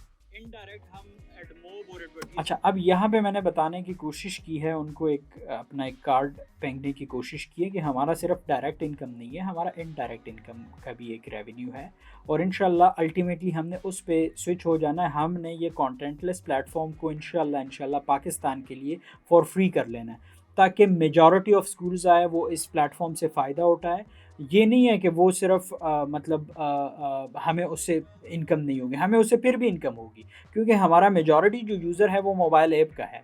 आप देखें आज फेसबुक से इनकम क्यों हो रही होती है, टिकटॉक से इनकम क्यों हो रही होती है, इंस्टाग्राम से, यूट्यूब से, क्योंकि वहाँ पे उनके पास यूज़र बेस है, यूज़र इंगेजमेंट के लिए चीज़ें इतनी हैं और हमने एग्जैक्टली वही चीज़ स्कूल मेंटोर में भी डाली हुई है। पेरेंट्स के लिए, स्टूडेंट्स के लिए एक बहुत मेजर नंबर जो पाकिस्तानी पॉपुलेशन का है वो अगर उस पर आता है उसका यूज़र बन के, सो हम वहाँ पे फिर एडवर्टीज़मेंट रन कर सकते हैं। फ़िलहाल हम गूगल के एड्स वहाँ पे चलाते हैं लेकिन ज़ाहिर है कंट्रोल एड, और फिर हम जो लाइक आपके पास इतना बड़ा यूज़र बेस हो तो डायरेक्ट बड़े बड़े कॉरपोरेशंस आपके पास आके आपको एड्स देते हैं कि आप अपने प्लेटफॉर्म में हमारे ये एडवर्टीज़मेंट चलाएं। सो एक वक्त अगर आता है इंशाल्लाह कि हमारे एडमोब या जो रेवेन्यू स्ट्रीम है एड से, रेवेन्यू स्ट्रीम है एडवर्टीज़मेंट से, वो इस नंबर पे हो कि हम उसी में प्रॉफिटेबल हो, सो हम बिल्कुल ये कंटेंटलेस प्लेटफॉर्म जो है ये फॉर फ्री ऑफ़र कर देंगे कि मेजॉरिटी स्कूल्स इसमें आए। और उसके लिए फिर आपको ब्रांडिंग की भी ज़रूरत नहीं होती क्योंकि पाकिस्तानी मार्केट में आपने देखा हो जो भी चीज़ फॉर फ्री मिलती है इतनी अमाउंट ऑफ सर्विसेज के साथ, तो वो बेशुमार लोग आपके पास आएंगे ख़ुद ब खुद। और हमने अपने मॉडल को ऐसे बनाया कि इवन उनको ट्रेन करना भी वो सेल्फ़ ट्रेनिंग हर बंदा ले सकता है, मतलब वहाँ पे हमारी कोई ज़रूरत उनको ना भी हो। जैसे आप लोग फेसबुक पे अपना लॉगिन क्रिएट करते हैं और अपना एक प्रोफाइल बनाते हैं, पेज बनाते हैं और उसको ऑपरेट करते हैं फेसबुक के किसी भी नुमाइंदे से बात करने या उनको किसी भी तरीके से, आप सब कुछ खुद कर रहे होते हैं। सो ऐसा हमारा स्कूल मेंटोर भी है कि इंशाल्लाह स्कूल्स जो है एक वक्त आएगा कि वो सब कुछ ऑटोमेटिकली करेगा। और अभी भी ऐसे हैं कुछ स्कूल्स जो बग़ैर हमें बताए खुद जाके साइन अप भी कर लेते हैं, अपने डेटा भी इंटर कर लेते हैं, सेल्फ ट्रेनिंग भी ले लेते हैं और हम फिर अपने पोर्टल में देखते हैं कि अच्छा ये स्कूल आया था इस डेट को, इसके इतने स्टूडेंट्स इतने इंटर किए हैं, हमें बस वो नंबर शो हो रहे होते हैं। सो अभी भी ऐसे स्कूल हैं माशाल्लाह जो ख़ुद आते हैं, ख़ुद ऑन बोर्ड होते हैं और ख़ुद उसको आगे चलता है और सिस्टम ऑटोमेटिकली उनको बिल्स जनरेट करके उनको फिर बेचता है। सो बिज़नेस हमारा मॉडल है, कॉन्सेप्ट है, वो ये है। हमने अपने मोबाइल ऐप में सेक्शंस रखे हैं, वहाँ से भी हम जनरेट। सो ये मैंने वहाँ पे चीज़ इसी तरह से एक्सप्लेन भी की उनको कि हमारा रेवेन्यू स्ट्रीम सिर्फ ये नहीं है कि डायरेक्ट इनकम होगी, हमारी इनडायरेक्ट भी इंशाल्लाह इनकम होगी और वो इनडायरेक्ट इनकम इस प्लेटफॉर्म के लिए होगी और उससे आगे जब हम आगे इंशाल्लाह वैल्यू एडिशन करेंगे, हम उसमें कंटेंट डालेंगे। सो हम स्कूल्स को बोलेंगे कि अगर कंटेंट लेस प्लेटफॉर्म चाहिए आप फॉर फ्री यूज़ कर लें, अगर कंटेंट वाला चाहिए सो इसके लिए आपको एक और मतलब ये इसकी अमाउंट होगी पर मंथ, आप ये पे करेंगे। इसी तरह से और भी मैंने रेवेन्यू स्ट्रीम बताया कि इंशाल्लाह एक दफ़ा हमारे पास नंबर ऑफ़ स्कूल्स आ जाए, हम बुक्स पब्लिकेशंस में जा सकते हैं, अपने बुक्स पब्लिश करके उनको बेच सकते हैं आराम से। फिर मतलब ये नहीं कि हम उनको कहीं मिसयूज़ उनका करेंगे, लेकिन ऑलरेडी जो उनकी नीड है उनको स्कूल मेंटोर का इतना लेट्स सपोज उनका ट्रस्ट अल्लाह करे इंशाल्लाह डेवलप हो गया होगा कि वो हर चीज़ ही आपसे तकाज़ा करेंगे कि हमारे स्टाफ को आप ट्रेनिंग करें, आप डिफरेंट कोर्सेज़ भेज सकते हैं, आप इवन स्कूल्स को रिव्यू करने के बहुत सारे प्लान्स आप दे सकते हैं। वो एक ब्रांड नेम बन जाता है। तो मतलब उसमें फिर और बहुत सारा रेवेन्यूज़ है जो अभी मैंने यहाँ पे भी बताया, वहाँ पे भी उनको वो चीज़ एक्सप्लेन की कि हम वो भी कर सकते हैं। दूसरे साल के लिए हमारा प्लान ये है कि हम 20,000 10% जो मार्केट शेयर है पहले सर। अब यहाँ पे देखें टेक स्टार्टअप, ठीक है, आपका प्रोडक्ट वैलिडेट हो, आपके नंबर ऑफ़ स्कूल्स 1000 तक जाए, ठीक है, और आपको फ़ंड्स का मसला ना हो तो आप आराम से 20,000 पे जा सकते हैं, ठीक है। अगर आपके पास ये चीज़ें ना हो तो 20,000 पे जाना मुश्किल है। जैसे उस्मान साहब ने यहाँ पे थोड़ा सा ग्रिल भी किया है मुझे, सो उनकी बात अगर उन्होंने मेरे पॉइंट ऑफ व्यू से चीज़ समझी है फिर तो उनकी बात गलत है, लेकिन वैसे अगर एक आम बंदा सोचता है कि अच्छा एक साल में 1000 स्कूल तो 2 साल में 20,000 ये कैसे हो सकता है, तो आप देखें फेसबुक का यूज़र उठा के देख लें, कोई सोच सकता था कि इतना ये एक्सपेंड करेगा। यूट्यूब का यूज़र उठा के देख लें, कोई सोच सकता था ये इतना एक्सपेंड करेगा। इवन करीम InDrive जो भी टेक स्टार्टअप्स हैं उसका आप देख लें वो कहाँ से कहाँ तक पहुँच गए। तो ये तो मुश्किलात शुरुआत में होती है, हाल हम उस लेवल तक तो नहीं गए, लेकिन इंशाल्लाह जो हमें समझ आ रही है, जो चीज़ नज़र आ रही है, आपका एक ख़ास नंबर होता है, एक लेवल होता है, जब आप उससे ऊपर जाते हैं फिर आपकी कंट्रोल में चीज़ नहीं रहती, ये बिल्कुल एक्सपेंड हो जाती है और बड़ी तेज़ी से ये फिर इंशाल्लाह स्केल करती है। और हम यही चीज़ लेके वहाँ पे शार्क टैंक में गए थे कि इन लोगों का अब ज़ाहिर है शार्क्स है, कामयाब है अपनी अपनी ज़िंदगियों में। सो इनका ऑलरेडी जो स्पेशली वेंचर कैपिटलिस्ट है, इनका कंपनी स्केल करने का एक ठीक ठाक एक्सपीरियंस होगा। तो वो एक्सपीरियंस जब वो यहाँ पे आके हमारे साथ शेयर करेंगे और हमें पॉलिश करेंगे, हमें ग्रूम करेंगे, सो हम उस जर्नी को बहुत तेज़ी से जो है अपने मंजिल तक पहुँच सकते हैं उस जर्नी में। 1000 होंगे, दूसरे साल 20,000 होंगे। यस। जबरदस्त। सो उसके लिए जो प्लानिंग है, तीसरे साल भी बता दें। अब देखिए यहाँ पे उन्होंने कहा आप तीसरे साल का भी बताया, तो तीसरे साल का वैसे ये टू बी ऑनेस्ट हमारा जो प्लान था कि हम उसको फिर एक्सपेंड करेंगे पाकिस्तान से बाहर। 10 स्कूल 250 बच्चा और 20 रुपए पर बच्चे के हिसाब से करें तो तकरीबन 6 करोड़ का रेवेन्यू बनता है। अब उसी फार्मूले के हिसाब से रबील सर ने वो सारा नंबर निकाला कि अगर 1000 स्कूल आपका एक साल में होता है, 20 रुपये आपके होते हैं पर बच्चे के, और आपके एक स्कूल का ऑन एवरेज नंबर 250 है, तो तकरीबन महीने का 50 लाख की इनकम है। तो बिल्कुल ऐसा ही है, 50 लाख की इनकम महीने की और साल की फिर वो 6 करोड़ की बन जाती है अगर सिर्फ 1000 स्कूल हो आपको आउट ऑफ 190,000 स्कूल्स या 95,000 स्कूल्स में। अगर 1000 का नंबर आप अचीव करते हैं जिसमें आपका कोई भी कंपटीटर नहीं है, इन तमाम स्कूल की ये नीड भी है और आपका कोई ख़र्चा भी नहीं आता कि एक स्कूल ऑन बोर्ड हो या 1 लाख ऑन बोर्ड हो। सो इस सिनेरियो में इंशाल्लाह 1000 नंबर हम अचीव करते हैं और हमारे पास वो पेमेंट करना शुरू कर देते हैं 1000 के 1000। सो हमारी इनकम जो होगी वो 5 million Pakistani rupees per month होगी, जो कि साल में 6 करोड़ बनता है। और इसके साथ साथ हमारा जो मोबाइल ऐप पे एडवर्टीज़मेंट से जो अर्निंग होगी वो टॉप ऑफ दैट होगी। जी ठीक है, उससे एक साल बाद आप क्या कह रहे हैं कि 20,000 पे पहुंच जाएंगे आप? which is 1 to 1.5 billion। अब अगर 20,000 का नंबर हो जाता है इंशाल्लाह, और होगा इंशाल्लाह, बेशक अगर हमारे पास फ़ंड्स की उस तरह की अवेलेबिलिटी ना हो और हम अपनी पेस से इसको इम्प्रूव करें तो वक्त थोड़ा ज़्यादा लग जाएगा। लेकिन जब 20,000 स्कूल आपके पास होंगे, सो इंशाल्लाह हमारी जो उस वक्त की इनकम होगी वो पर मंथ सिर्फ पाकिस्तानी मार्केट से, वो सॉरी पर एनम जो है 1 से 1.5 अरब रुपए के दरमियान होगी डायरेक्ट इनकम की। इनडायरेक्ट भी करोड़ों में होती है। सो वहाँ तक शायद क्या पता हम फॉर फ्री कर दें और हम अपनी जो इनडायरेक्ट इनकम है उसी पे फोकस करें और उसी पे हम आगे स्केल करते जाएं।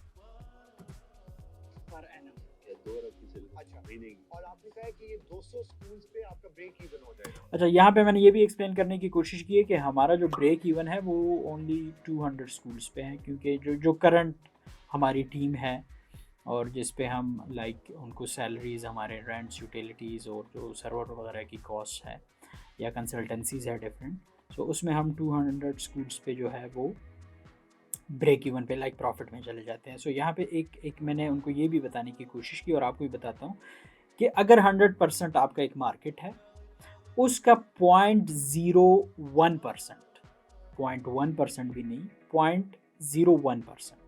0.01% पे आपका ब्रेक इवन हो और उसके आगे वो फिर लाइक आपकी ज़ाहिर है फिर उस हिसाब से रिसोर्सेज ज़्यादा आपके कंज्यूम होना शुरू हो जाते हैं अगर आपके पास नंबर ज़्यादा हो। लेकिन जब आपका उस पर ब्रेक इवन हो जाए तो साथ साथ फिर आगे पूरा का पूरा आप फिर उस पर री इन्वेस्ट करते हैं शुरुआत में, तो आप बड़ी तेज़ी से फिर स्केल कर सकते हैं। राइट नाउ क्योंकि हम में से कोई भी सैलरी भी नहीं जी, यही बात अगेन मैंने यहाँ पे मेंशन की है कि हम जो को फाउंडर टीम है, जो कोर टीम है, हम सैलरीज नहीं विड्रॉ कर रहे हैं इसमें। समझो पहले साल का जो है वो साल का 6 करोड़ का रेवेन्यू आएगा और दूसरे करोड़ का 200 करोड़ का आएगा। मतलब वो कह रहे हैं अल्लाह ने मुझे कम लग रहा है, मुझे लग रहा है 4। अच्छा, अब इस बात पे अब देखिए मैंने यहाँ पे एक्सप्लेन करने की कोशिश की, दोबारा आपको बताता हूँ कि ये पहला साल ये नहीं है भाई। इससे पहले 6 साल हम दिन रात मेहनत कर कर के यहाँ तक पहुँचे हैं। हमने 1 रुपये से निकाला नहीं है, हमने 5 करोड़ प्लस इसमें इन्वेस्ट किया है।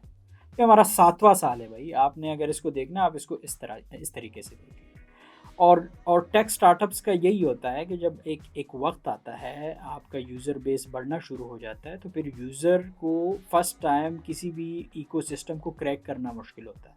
एक दफ़ा आप इंटर हो गए, लोग आपके पास फिर खुद आते हैं, वर्ड ऑफ माउथ मार्केटिंग के ज़रिए आते हैं, और उसमें फिर इतना ही रेवेन्यू है।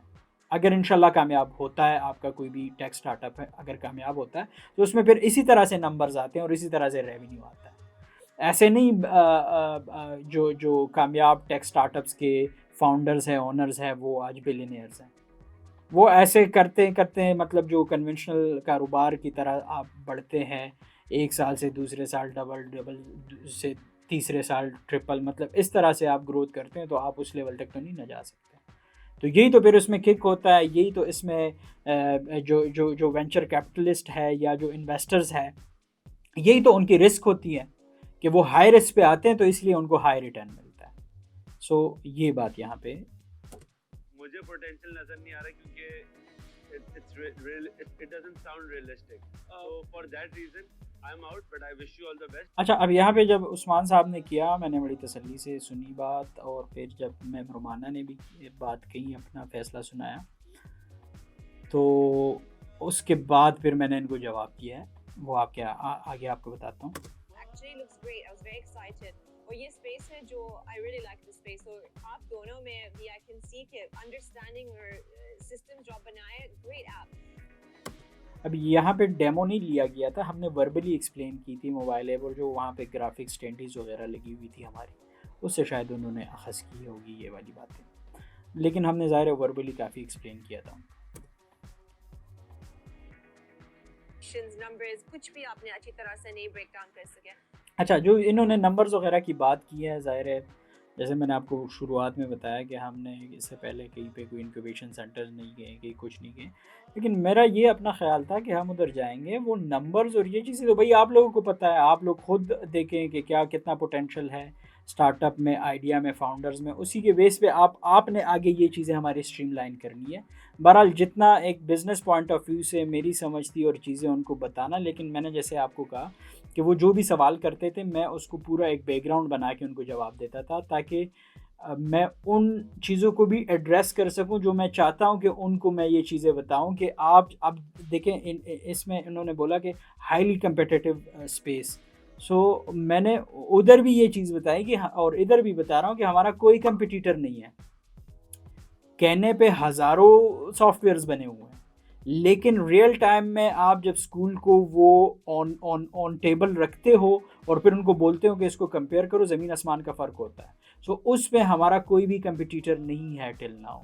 और आपने देखा होगा पाकिस्तान जो है, हम हर कोई बात करता है एजुकेशन सेक्टर को इम्प्रूव करना चाहिए, ऐसे जो रिज़ल्ट्स है ये ठीक नहीं है, ये वक्त का ज़िया है, फ़लान है टिमकान है, लेकिन ऑन ग्राउंड कौन काम कर रहा है इस पर? कोई भी नहीं, कोई प्रैक्टिकल जो है ना वहाँ पे कोई भी काम नहीं कर रहा। हम कर रहे हैं, कोशिश कर रहे हैं रियल वर्ल्ड प्रॉब्लम्स को आइडेंटिफाई करके स्कूल्स के उनका सलूशन दे के, और उसको एक कोशिश कर रहे हैं कि और वो कोशिश किस लिए कर रहे हैं, उसमें बिल्कुल फर्स्ट प्रायोरिटी यही है कि हम इस सेक्टर को अपलिफ्ट कर सकें।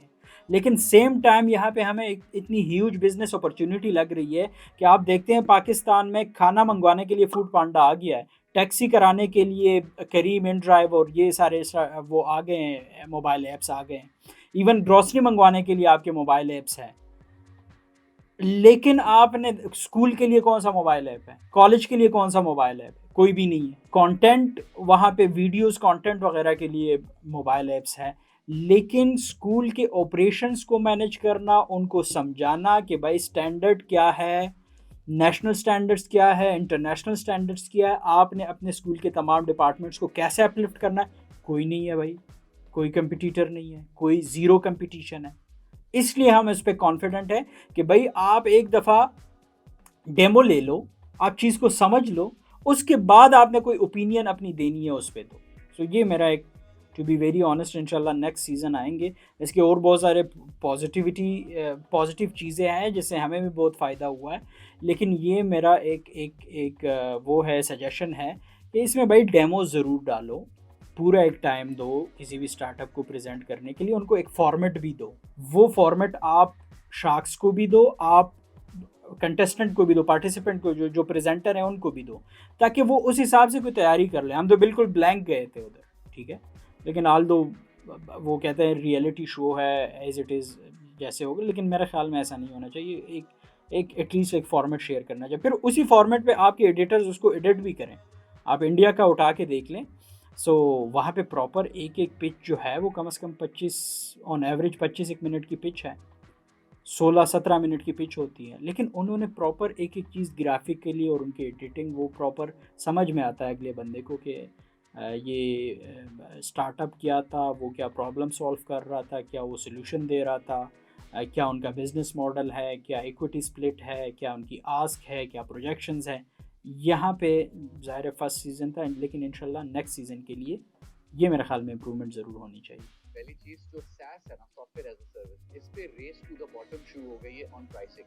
हाँ, आप अब यहाँ पे SaaS software as a service और रेस टू द बॉटम है प्राइसिंग पे।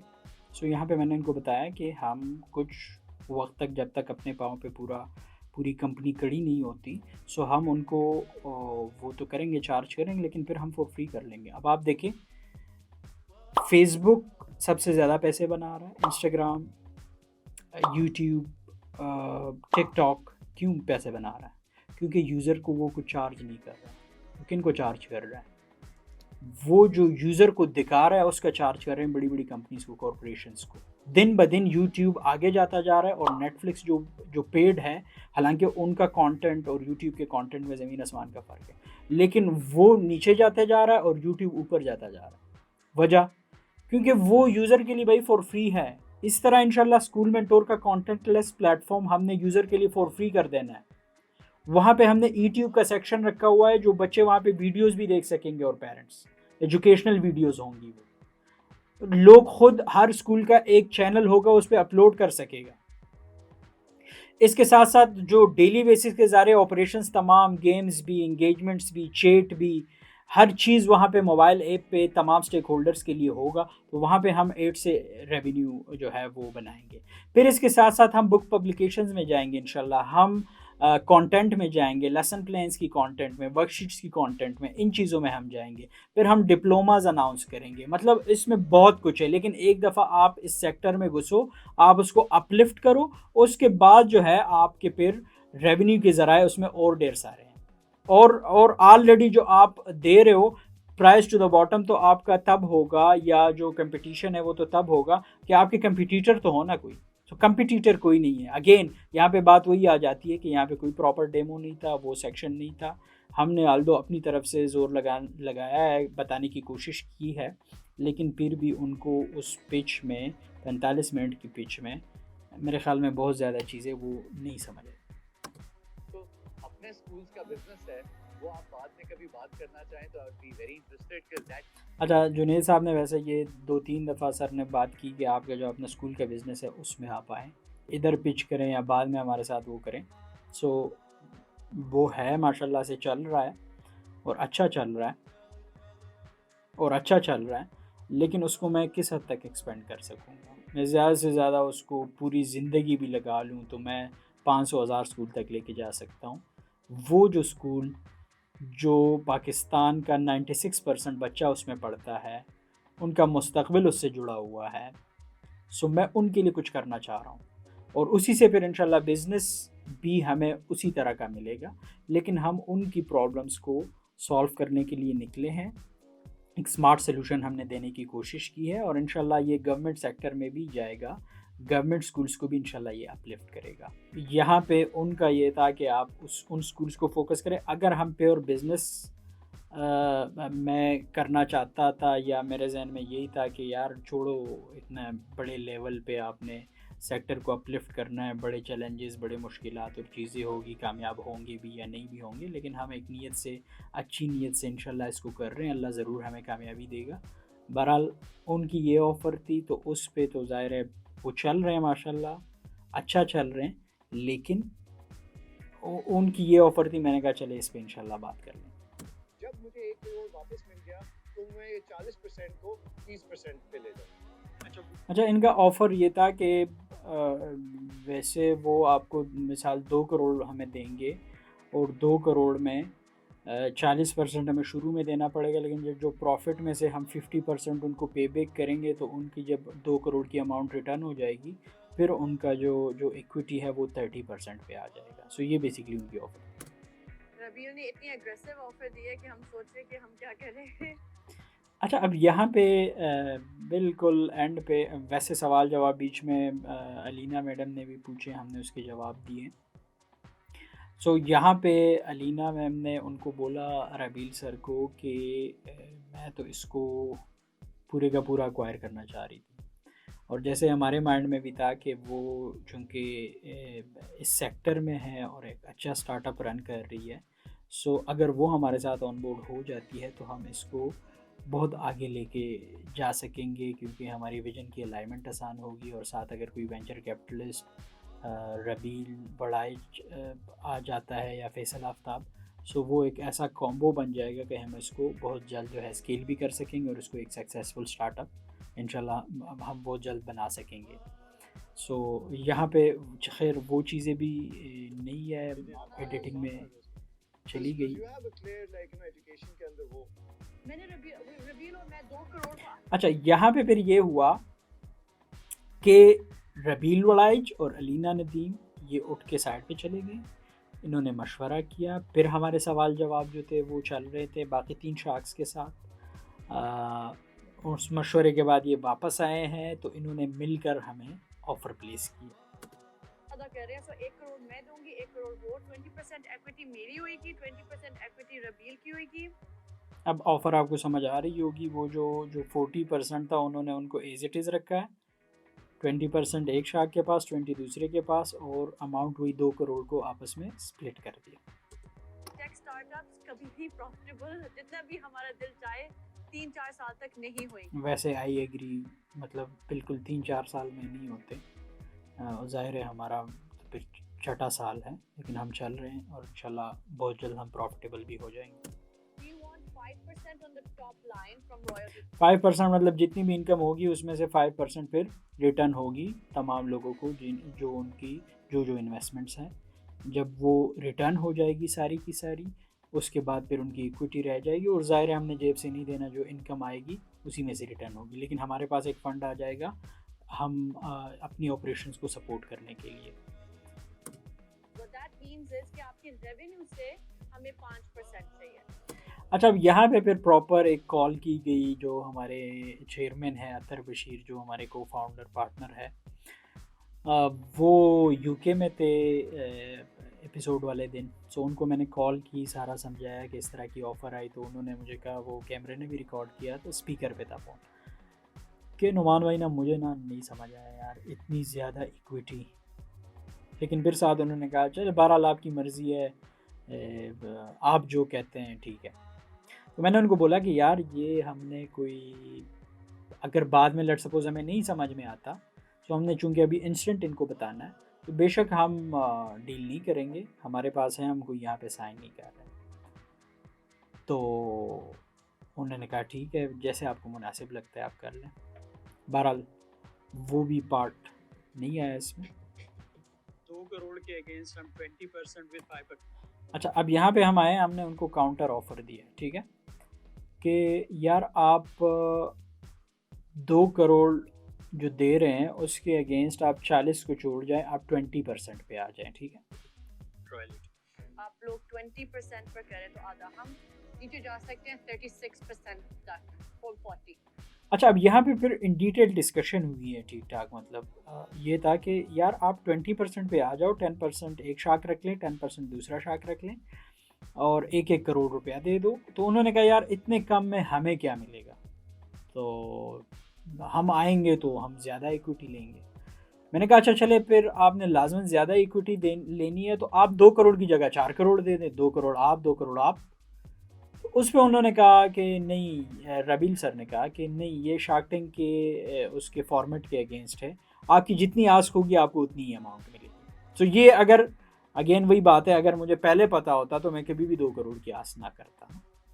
ये भी फाउंडर्स को, ढेर सारे फाउंडर्स को, अब इंशाल्लाह जब सीज़न 2 में जो लोग जाके प्रेजेंट करेंगे उनके लिए तो बहुत आसानी होगी। वो पिछले वाला का सारा एक्सपीरियंस, सारे शार्क्स का पूरा का पूरा प्रोफाइल, हमें तो टू बी वेरी ऑनेस्ट कोई नो हाउ नहीं थी चीज़ों की।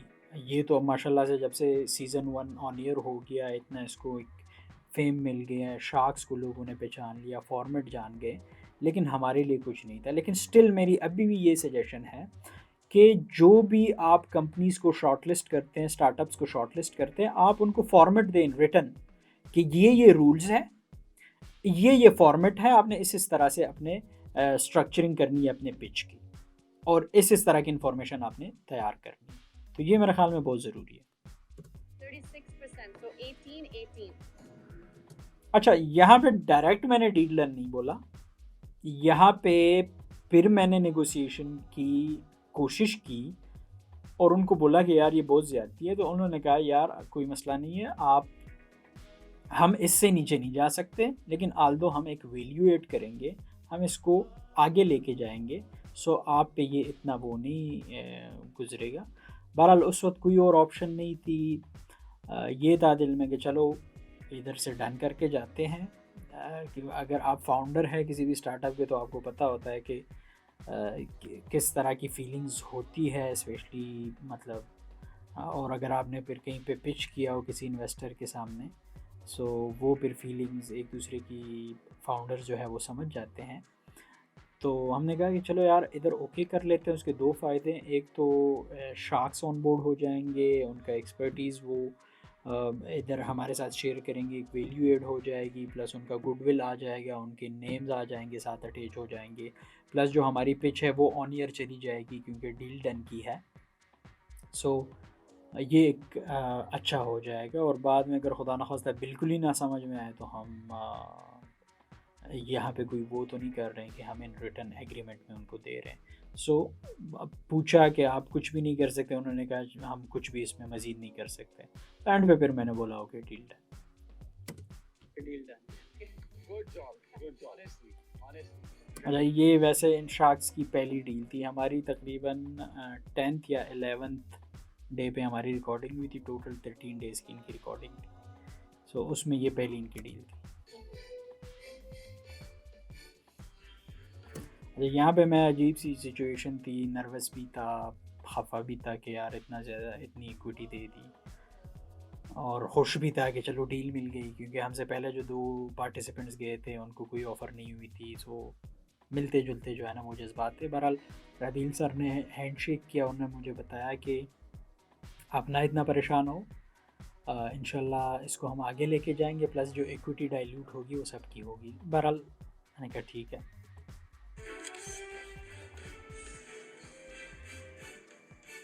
अब यहाँ पे फिर एक फ़ीलिंग थी लाइक यार ज़िंदगी का पहला पिच हो आपका, आप किसी इंक्यूबेशन सेंटर में नहीं गए हो, कहीं पे कोई ट्रेनिंग्स नहीं ली हो, आपने इतनी एफ़र्ट की हो, इतना जो है लाइक जो हमारा बैकग्राउंड है, आई बिलोंग टू लोअर दीर, मेरी बेसिक एजुकेशन वहाँ की है, वहाँ से उठना, इस्लामाबाद आना, इस्लामाबाद में फिर पढ़ना, फिर एजुकेशन सेक्टर में काम करना, स्कूल मेंटोर पे काम करना, इतनी बड़ी ऑडियंस को उनका जो प्रॉब्लम है उनका सलूशन उनको प्रपोज़ करना, और फिर जाके शार्क टैंक जैसे प्लेटफॉर्म पे जाके प्रेजेंट करना, और पहले ही आपकी पिच पे आपको ऑफ़र आना। तो ये इटसेल्फ एक सेंस ऑफ अकम्पलिशमेंट थी, एक खुशी थी उस वक्त, जो कि वहाँ पे एंजॉय भी हमने किया।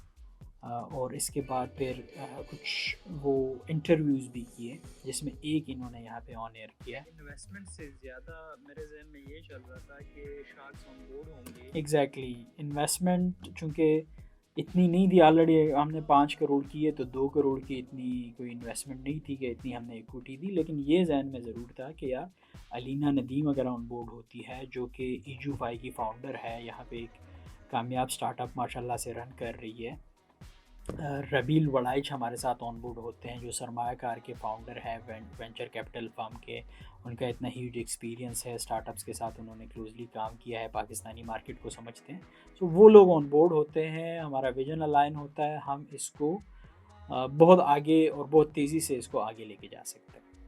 बिजनेस के लिए तो लाइफ चेंजिंग अपॉर्चुनिटी। सो ये था हमारा रिव्यू, जो अनटोल्ड स्टोरी थी। इसमें एक चीज़ और है कि शार्क टैंक का जब आया लाइव, जब इन्होंने एडवर्टाइज़ किया और उनका एक वेबसाइट था, एक लिंक शेयर किया था इन्होंने सोशल मीडिया प्लेटफॉर्म्स पे। सो वो मेरे कज़न हैं, founder of legal tech startup pakistanilaws.com, Hamad Ghafoor नाम है उनका। उन्होंने मुझे वो भेजा, मुझे पता भी नहीं था कि आप यहाँ पे अप्लाई कर दो। मैंने वैसे रेंडमली अप्लाई किया। 2000 कंपनीज़ ने अप्लाई किया था। 2000 कंपनीज़ में से उन्होंने फिर जो शॉर्ट लिस्टिंग की, वो पूरा एक मेरे ख़्याल में कोई उसमें मोर देन 50 जो थी फील्ड्स थे, क्वेश्चंस थे, आपने पूरा अपनी हर चीज़ वहाँ पे प्रेजेंट करनी थी, वहाँ पे राइट डाउन करने थे। वो किया तो उन 2000 कंपनीज़ में इन्होंने 300 को शॉर्टलिस्ट किया। उनके ऑनलाइन लाइक पिचिंग थी, हमने स्लाइड्स में प्रेजेंट किया कि हम ये कुछ कर रहे हैं। उसके बाद उन्होंने 300 में से 85 को शॉर्टलिस्ट किया कि आपने आके यहाँ पे पिच करना है। फिर 85 में मेरे ख़्याल में 30 को फंडिंग ऑफ़र हुई, तो अल्हम्दुलिल्लाह हम भी उनमें से एक थे। सो यहाँ पे इस पूरी जर्नी में मैंने आपके साथ ये शेयर किया है कि हमारे जो रियल वर्ल्ड, जो ऑन ग्राउंड हमारे जो चैलेंजेस है as founder of tech startup in Pakistan.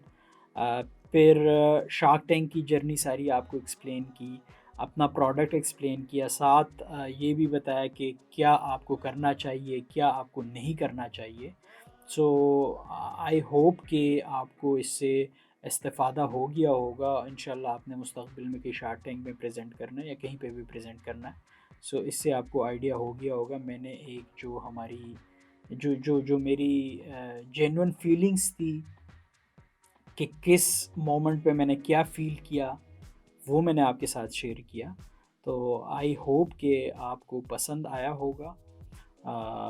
नीचे कमेंट सेक्शन में आप क्वेश्चंस जो भी अगर मज़ीद आपके सवालात हैं वो आप कर सकते हैं। कोशिश करेंगे नेक्स्ट वीडियो में या कमेंट ही में आपको उसका भी रिप्लाई दे दें। Thank you for watching once again. आपके देखने का, आपके सपोर्ट का बहुत शुक्रिया। अल्लाह हाफ़िज़।